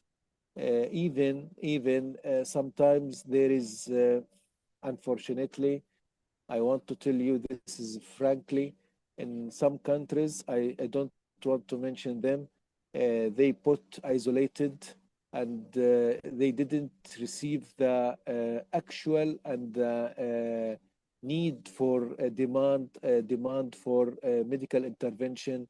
They delayed someone who has, for example, a brain tumor and he need MRI. They give him appointment for 2 to 3 weeks, and when he go after 2 to 3 weeks, they told him, no, the system is not working. Come after 1 month. So there is some delay in the procedures. But for honest, in Italy, in Ireland, in some European countries, they are dealing as soon as possible. They did their best. The situation that I'm prescribing, unfortunately, in some Arabic countries. Unfortunately, I'm sorry to have to ask you this question. I know you have so much on your hands, on your plate, dealing with the patients in Gaza and your own situation, but we are at a lost strength to help. So sometimes, it's possible to support the people who have already left, and resources about that are very valuable because, like you said, in some countries, some of the evacuees are not getting at all what they need to get. And if there is something that we can do, we should try to do that. And of course, considering the strain on the medical system in Gaza, even though Gaza has some of the best doctors and the best hospitals in the world, still now it's not the same. And evacuation, unfortunately, is absolutely necessary, especially for patients with cancer and patients with chronic diseases that need a lot of care. So it is part of supporting you is to ask these questions and try our best to offer solutions. Dr. Karama, if I get any information about any of that patient outside and I get any connection, I'll try to give you and Dr. Nidal to connect for them if they need more investigation, if they need some support, some Thank you. I will deliver that for you. Thank you, my Thank you friend. so much. Thank you. I appreciate your time. You know, your name, Karama, is very something about our Palestinian roots. Yes, Thank you. very Thank much you, my. so. I appreciate your By the way, time. I'm in Nablus right now, so I'm not very far away from you. جبل النار جبل النار جبل نقول النار. Yes. إن شاء الله بنشوفكم في نابلس يا رب We قريبا. had a very interesting morning today. Yes, yes, I know. Today I phoned one of the TV and one of the local radio in Nablus. They told me that we are supporting us. I told them, my friend, we are feeling about your suffering that as you are feeling about our suffer. كله تحت الهوا سوا. It's very, very difficult. Wallahi, it is so difficult. And this For is every Palestinian. It is not, it is just. Doctora Karama, this is against that what they are trying to make about the media that the 7th of October was the cause of this. In West Bank, there is no 7th of October. They are suffering. They are killed. They are evacuated. But unfortunately, the media is not covering the picture in the West Bank. Again, the West Bank, they don't have 7th of October. So what's happening for them? They are killed. They are getting imprisoned. They are evacuated. They are under siege. They are suffering everything. But the media and the TV and the channels are not covering our families and our people in West Bank.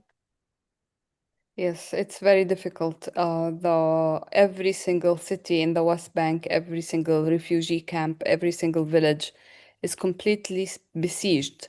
It's in a matter of seconds, they lock the gates of any city, and in a few days, it's very possible to starve all of Nablus.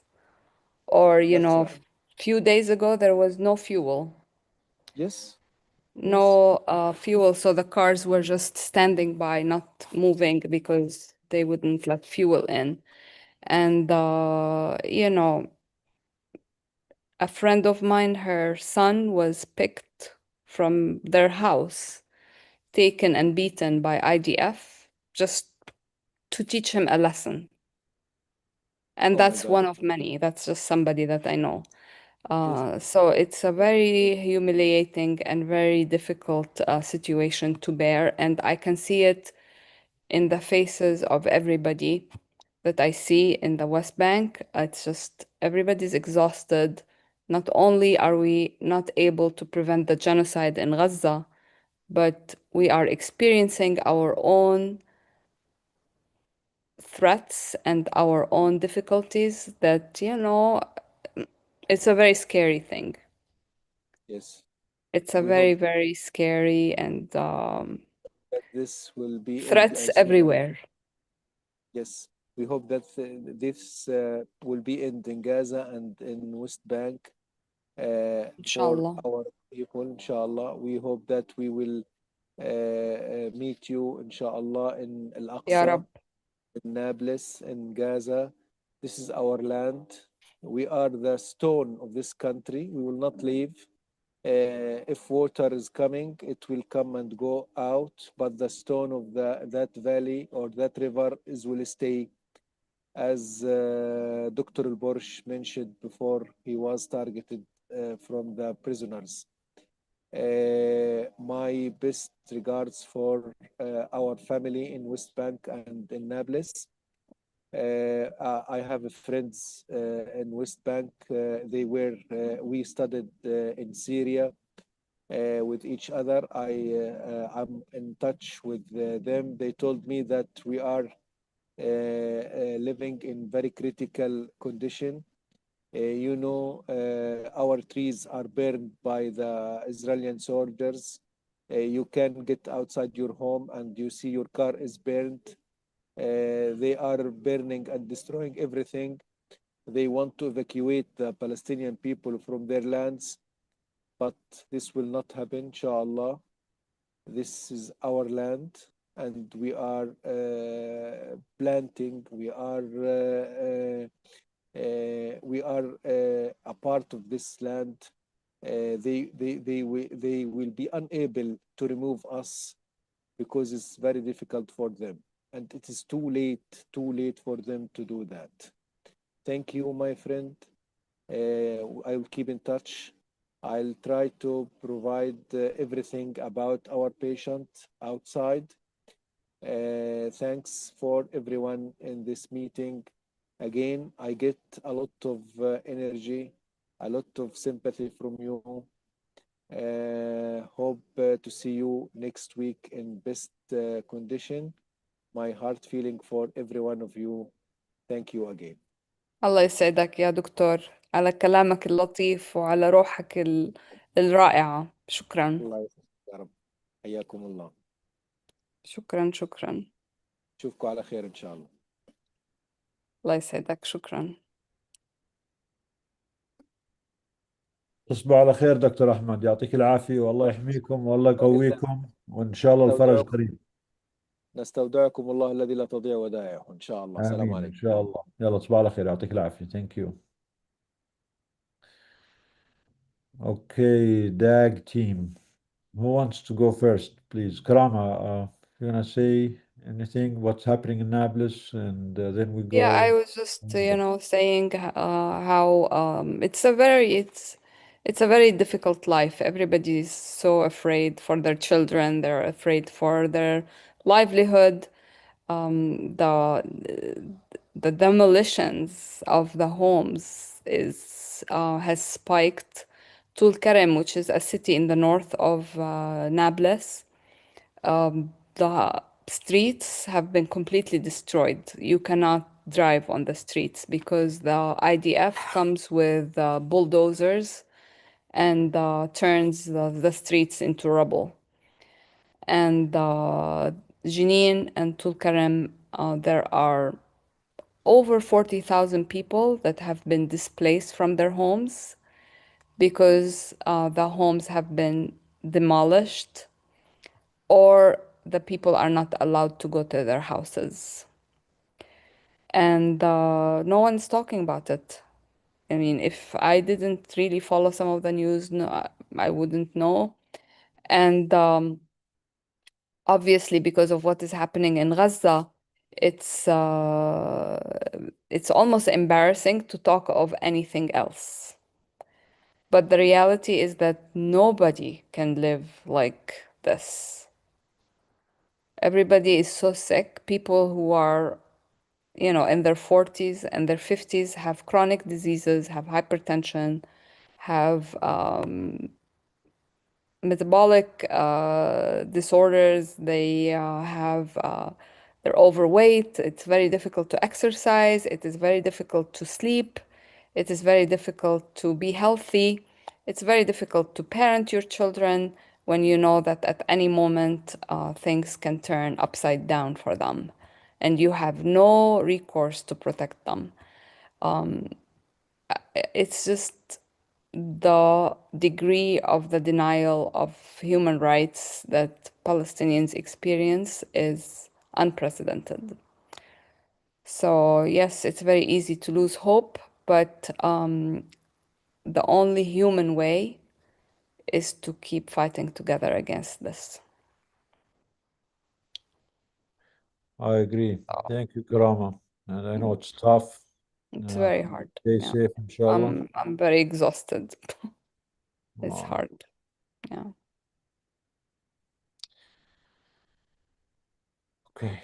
As you said, the only way is to keep fighting back, to keep standing for the people who need our voice. Yes. Here in the West, at least we have the privilege of being safe, of having food, of having our homes, our ACs, our cars, our hospitals. No one is bombing us. Let's use this privilege to speak for the others and for their rights. No one deserves to be under constant threat of being either murdered or killed or expelled or displaced. or lose their children, lose their home, lose their school, their hospital. It is crazy. What makes it even worse is that all of this can be done much better. No one needs to die. Peace, justice, equality can be done if the powers that are controlling our world go the right way and use our power and our money and our taxes to help the people who really need it rather than use it to create more might, more weapons, more machines to kill children, to crush their skulls, and to make peace through force, not through justice, not through negotiations, not through let's share this world, all of us. There is enough in this world for all of us. There is no need for us to keep fighting each other and killing each other. Only those who are sick in their mind, in their ideology, in their supremacy, in their racism, who think that peace can only come through force and through might. They need to be reminded that might will not be there forever for them, and it was not there for those before them. And whatever they do now, there is karma. And maybe one day, unfortunately, if not them, their children or their grandchildren might suffer because their parents and their leaders made the wrong choices and made the world a less safe place, a less stable place, a less secure place for everyone. Unfortunately, whenever we think they're going to stop, whenever we think they killed enough people, whenever we think enough is enough, our psychopathic, supremacist, crazy leaders just go on and create more war, more destruction, more havoc, and extend this genocide beyond borders. They are putting the fate of the whole region, all humanity at risk, only to serve their masters, the special interests, the supremacists, the misogynists, who are a disgrace and a betrayal to their own people, to their own faiths, to their own ideology, to their own religions. They are not doing anyone a favor. Everyone is losing from this, knowing and fully knowing that there is a way for everyone to be a winner. So thank you, Karama. Inshallah, Allah yahmiki, and all the people in Palestine and Gaza, all the people in Lebanon and Syria. God protect all the people of Iran who are being attacked illegally by disgraceful countries. Top of them is a country or a crime called Israel, and another crime called the United States of America. They are a danger to stability, to peace in the world, not the Iranian people. The one who started this aggression is those who call themselves the civilized people, the civilized nations. They are not civilized. They do not represent civility. They only represent criminality, anti-humanity, and the lust for more killing and for domination. We have our colleagues here with us from Doctors Genocide, different nationwide. Please share with us your reflections about the day and also your advice how we can use what we hear to advocate more for our people, for our patients, especially for June 25th. Iman, please, if you are there, if you want to share your reflections and what's your advice about the Hell Day coming up on Wednesday. Assalamu alaikum. It's so hard to speak on anything, honestly. It really is overwhelming with everything that our colleagues are going through in Gaza, and yet they thank us. I feel like we are not doing enough. Um, and I don't know how everybody else feels, but it's overwhelming. It's overwhelming, but I know that we have to keep pushing, and we have to keep elevating their voices. So for those of you who can, we are going back to the Hill on this Wednesday, the 25th. And so if you could please join us, the more people, the better. Um, so that we can go out there and, share these things. Some of the things I was kind of writing down, when we go to these offices, really pushing the issue on the milk and the formula. I took some pictures of the children. I think we need to share that with them because I think it is becoming this numbers kind of thing. And there is this, people are getting distracted by, not that what's happening in Iran is not important. It's definitely important. But I think we need to keep this on their radar because there's so much going on, in the United States with the immigration stuff and with Iran and all that. But I think we need to really help them see how everything is interconnected. And this really kind of started with Palestine, like with everything that's going on in Palestine, we are starting to see this in our own country, and people are starting to speak up because it's affecting them, but we need to kind of remind them that, this is all interconnected. And so if they are concerned about things that are going on here, they need to join us. So if you, like I said, if you can join us on this Wednesday at the Hill,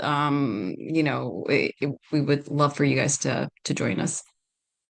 What would be our top demands this time, Iman? And what about those bills that are going on? Which one do you think we should focus on? Well, so we're trying to focus on Representative Delia Ramirez has a bill on no bombs to Israel. So it's pretty much the same message we've been trying to send for the last 2 years, but it's just sort of adjusting to, what bills and letters are going out, but we're really trying to get them to support that, like no more weapons, because as we know, if there's no ceasefire, no matter how much aid you get in, our colleagues are patching people up and then they're going back out. I mean, I think that was the thing that really got me today is like, the thought that I'd rather just be dead. I mean, this is really horrible. You're starving people, you're torturing them in the most horrible ways. It's just extending things. So like we need a ceasefire. We need to get the aid in. I think we really need to press again the fact that UNRWA, the World Health Kitchen, the UN. I had heard something just from one office the last time we were there that was quite disappointing, and I don't know if we can get more information about that. But one of the offices whose representative had been in Israel had suggested something like there will be no more UNRWA. Like they are really not, that the US is not going to be supporting that. And I think we really need to press them that, the GHF it's not working, and I think we need to let them know, like, every day hundreds of people are getting killed, thousands are getting injured. They need to understand that because it's amazing how some of these folks don't really know what's going on. So it's the same message: ceasefire, no more weapons, aid needs to get in now. I think that's going to be our main thing. And then Congresswoman Ramirez, we've been trying to work with her office on some social media sort of campaign to work with some of the Congress people who are supporting her bill to really elevate and so that we can get to the average American person. I think those are the folks that we need to get on board because they don't think it's going to be our government. It's going to have to be pressure from the American people. So, yeah, I don't know. Yeah, thank you. So that's regarding the day on the Hill. So please join us if you're not planning on coming. Please still try to make it. It's on Wednesday. We usually meet the night before. We have a dinner at a restaurant there in DC. It's called Bawadi. It's owned by uh, a person from Gaza. His family is in Gaza and he's supporting their family. So going there is really a nice way to support them. Plus, they have the best food you can ever find. It's Gaza food. So please join us the night before for dinner. and the Day on the Hill on the 25th. Every voice counts. If you cannot make it, please talk to your representatives, your elected officials, send them an email, talk to them.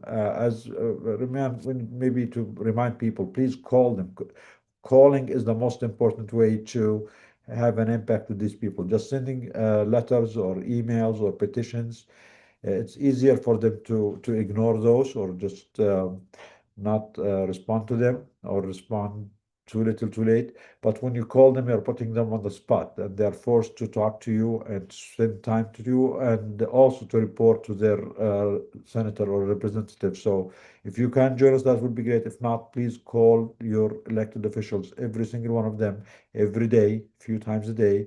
It only takes few minutes. Again, ask them about the ceasefire, stop the bombing, join the bills that are there to stop the bombing, and also to allow aid in to support the hospitals and to give aid to the organization that they know how to do it best, not for this killing machine called the Gaza Humanitarian Foundation. So please, everyone can do something, and no action is too small. Anything counts, everything counts. So Eileen, you there, Eileen?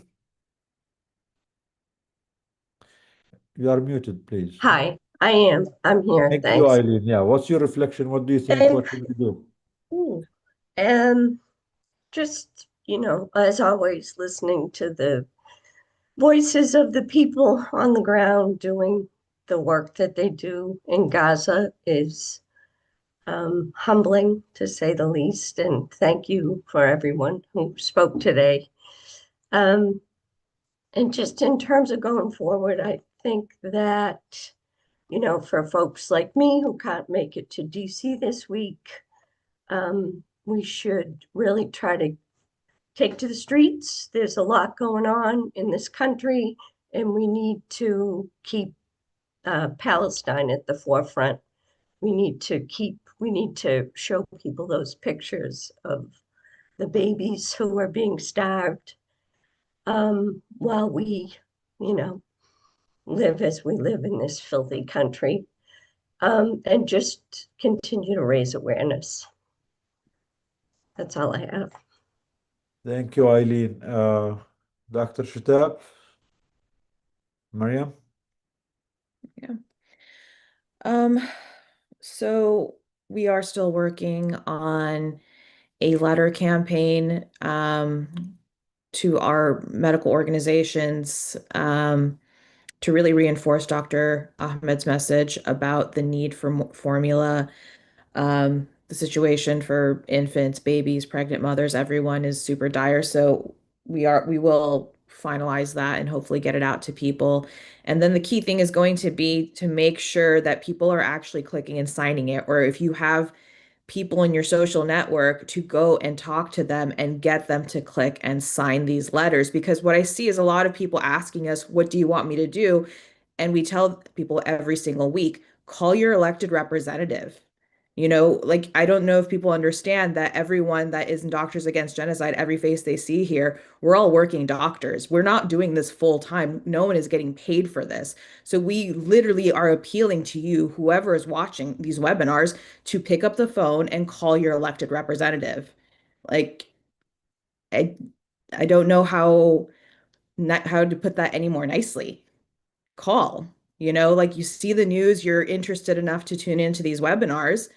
Take initiative here. That initiative is as simple as looking up your representative. We might be able to share that link from Congress. Congress actually has a site that lets you enter in your address, your zip code, and you will see who is your senator, who is your representative. The links will take you to their office numbers, to their vax numbers, and call. That's it. Thank you, Mariam. Dania, I think you and Mariam were working on the same thing. What else? What reflections do you have? Yeah, we've just, I guess the point here is just to put everybody on notice. Even if we don't hear responses back, I think everybody needs to be made aware. Something else that, as we were working on this last night, that I also thought that people here can do is contacting the formula companies. There's a contact section on their websites. And I think, like I said, it's about just putting people on notice, letting them know there's a formula shortage. Also, there's a lack of consistency. I feel like people get on this webinars and they feel like they're in the state of just action and wanting to do something. And unfortunately, that feeling is fleeting. And we get off the webinars and everybody returns to their regular lives. I actually had a conversation with a staffer in Chuck Schumer's office, and she said that the calls have significantly gotten less. So I think people have to be better at setting an alarm every day, when they step out for their lunch break, on their way in, however their day is set up. I think people need to continue calling. These calls get tallied at the end of the week. I have been told that the calls are more effective than the emails. I know for some people it's easier to write an email, but we need to stay consistent. I know we're all fatigued. I know we're all feeling burnt out. I know we're all feeling overwhelmed. And I know sometimes it feels like we're not getting anywhere because Israel has a way of just doing something every day to just keep the masses distracted with whatever atrocity they inflict on, seems like, the entire world. So consistency is key. And don't just feel like you need to do something today and then Monday rolls around and then we forget that there's an ongoing genocide and that people are starving. But I do encourage, something that everybody can do today is go on these formula websites, just Google any formula company, go to the contact section. There's a link where you can fill out like your name, your email address, your concern, and just let them know. We took a few notes from today's webinar about the statistics on the situation. Just let them know what's going on. We just have to put everybody on notice and hope that they'll act. That's it for me. And if you can join us on June 25th, that would be great.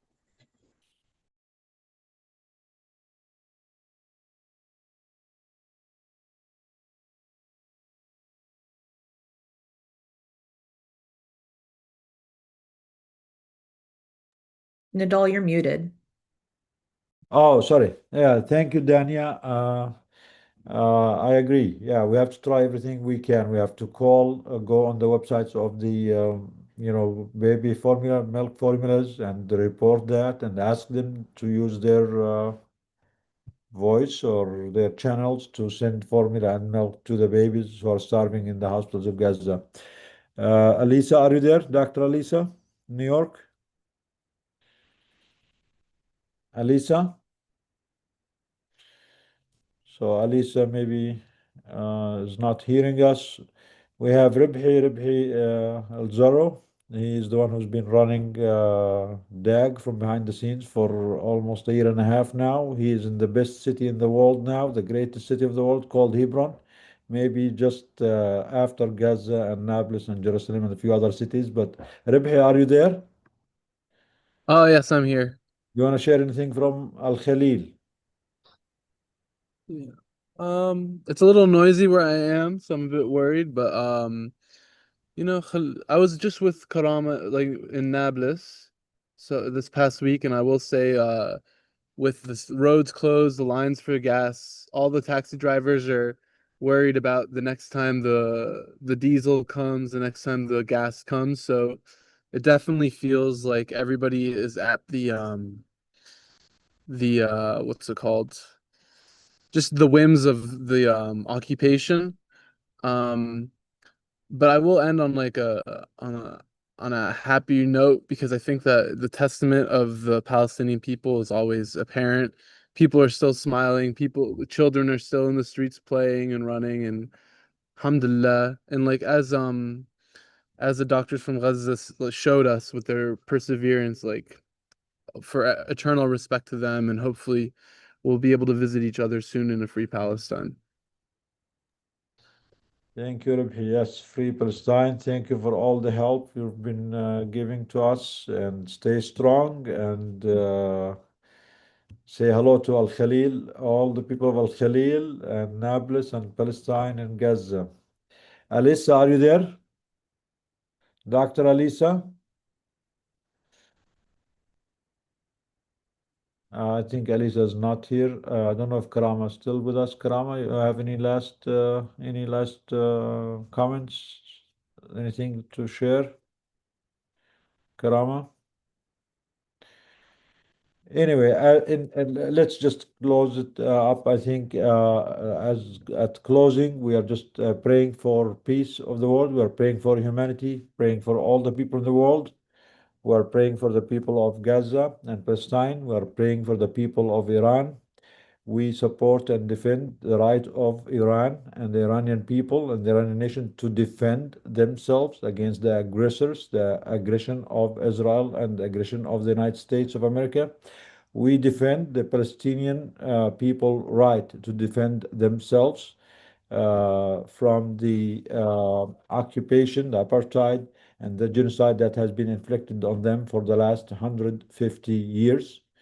Again, we cannot say it enough. The aggressors here is the illegal crime called Israel and supported by the West. The people of the region are all victims. Let's pray for the victims who are being at the wrong end of the Western Empire. Again, pray for their safety, for their children, for their doctors, for their nurses, for their men, women, elderly, young, and old. I think the people of the West, for the most part, are good people. There is a lot of people, good countries all over the world. We can do better. Unfortunately, our politicians are misrepresenting the will and the wishes of the people of the world.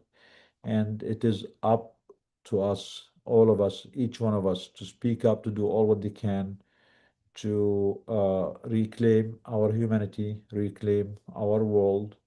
Let's build a world where we can all want to live in, want to enjoy, that has a place for everyone in peace and safety, without racism, without discrimination, without fighting, without killing. And we know that it's doable. There is enough in the world for all of us. Only if we, the people, unite and reclaim our power and take it from those who are abusing it to their own interests and their special interests. So thank you, everyone. Thank you for being with us. Please call, do everything you can. Share your suggestions, your ideas by emailing us info@doctorsagainstgenocide.org. Join our team, our campaigns, share your ideas, your suggestions. Talk to your colleagues, talk to your organizations, talk to your hospitals, talk to your institutions.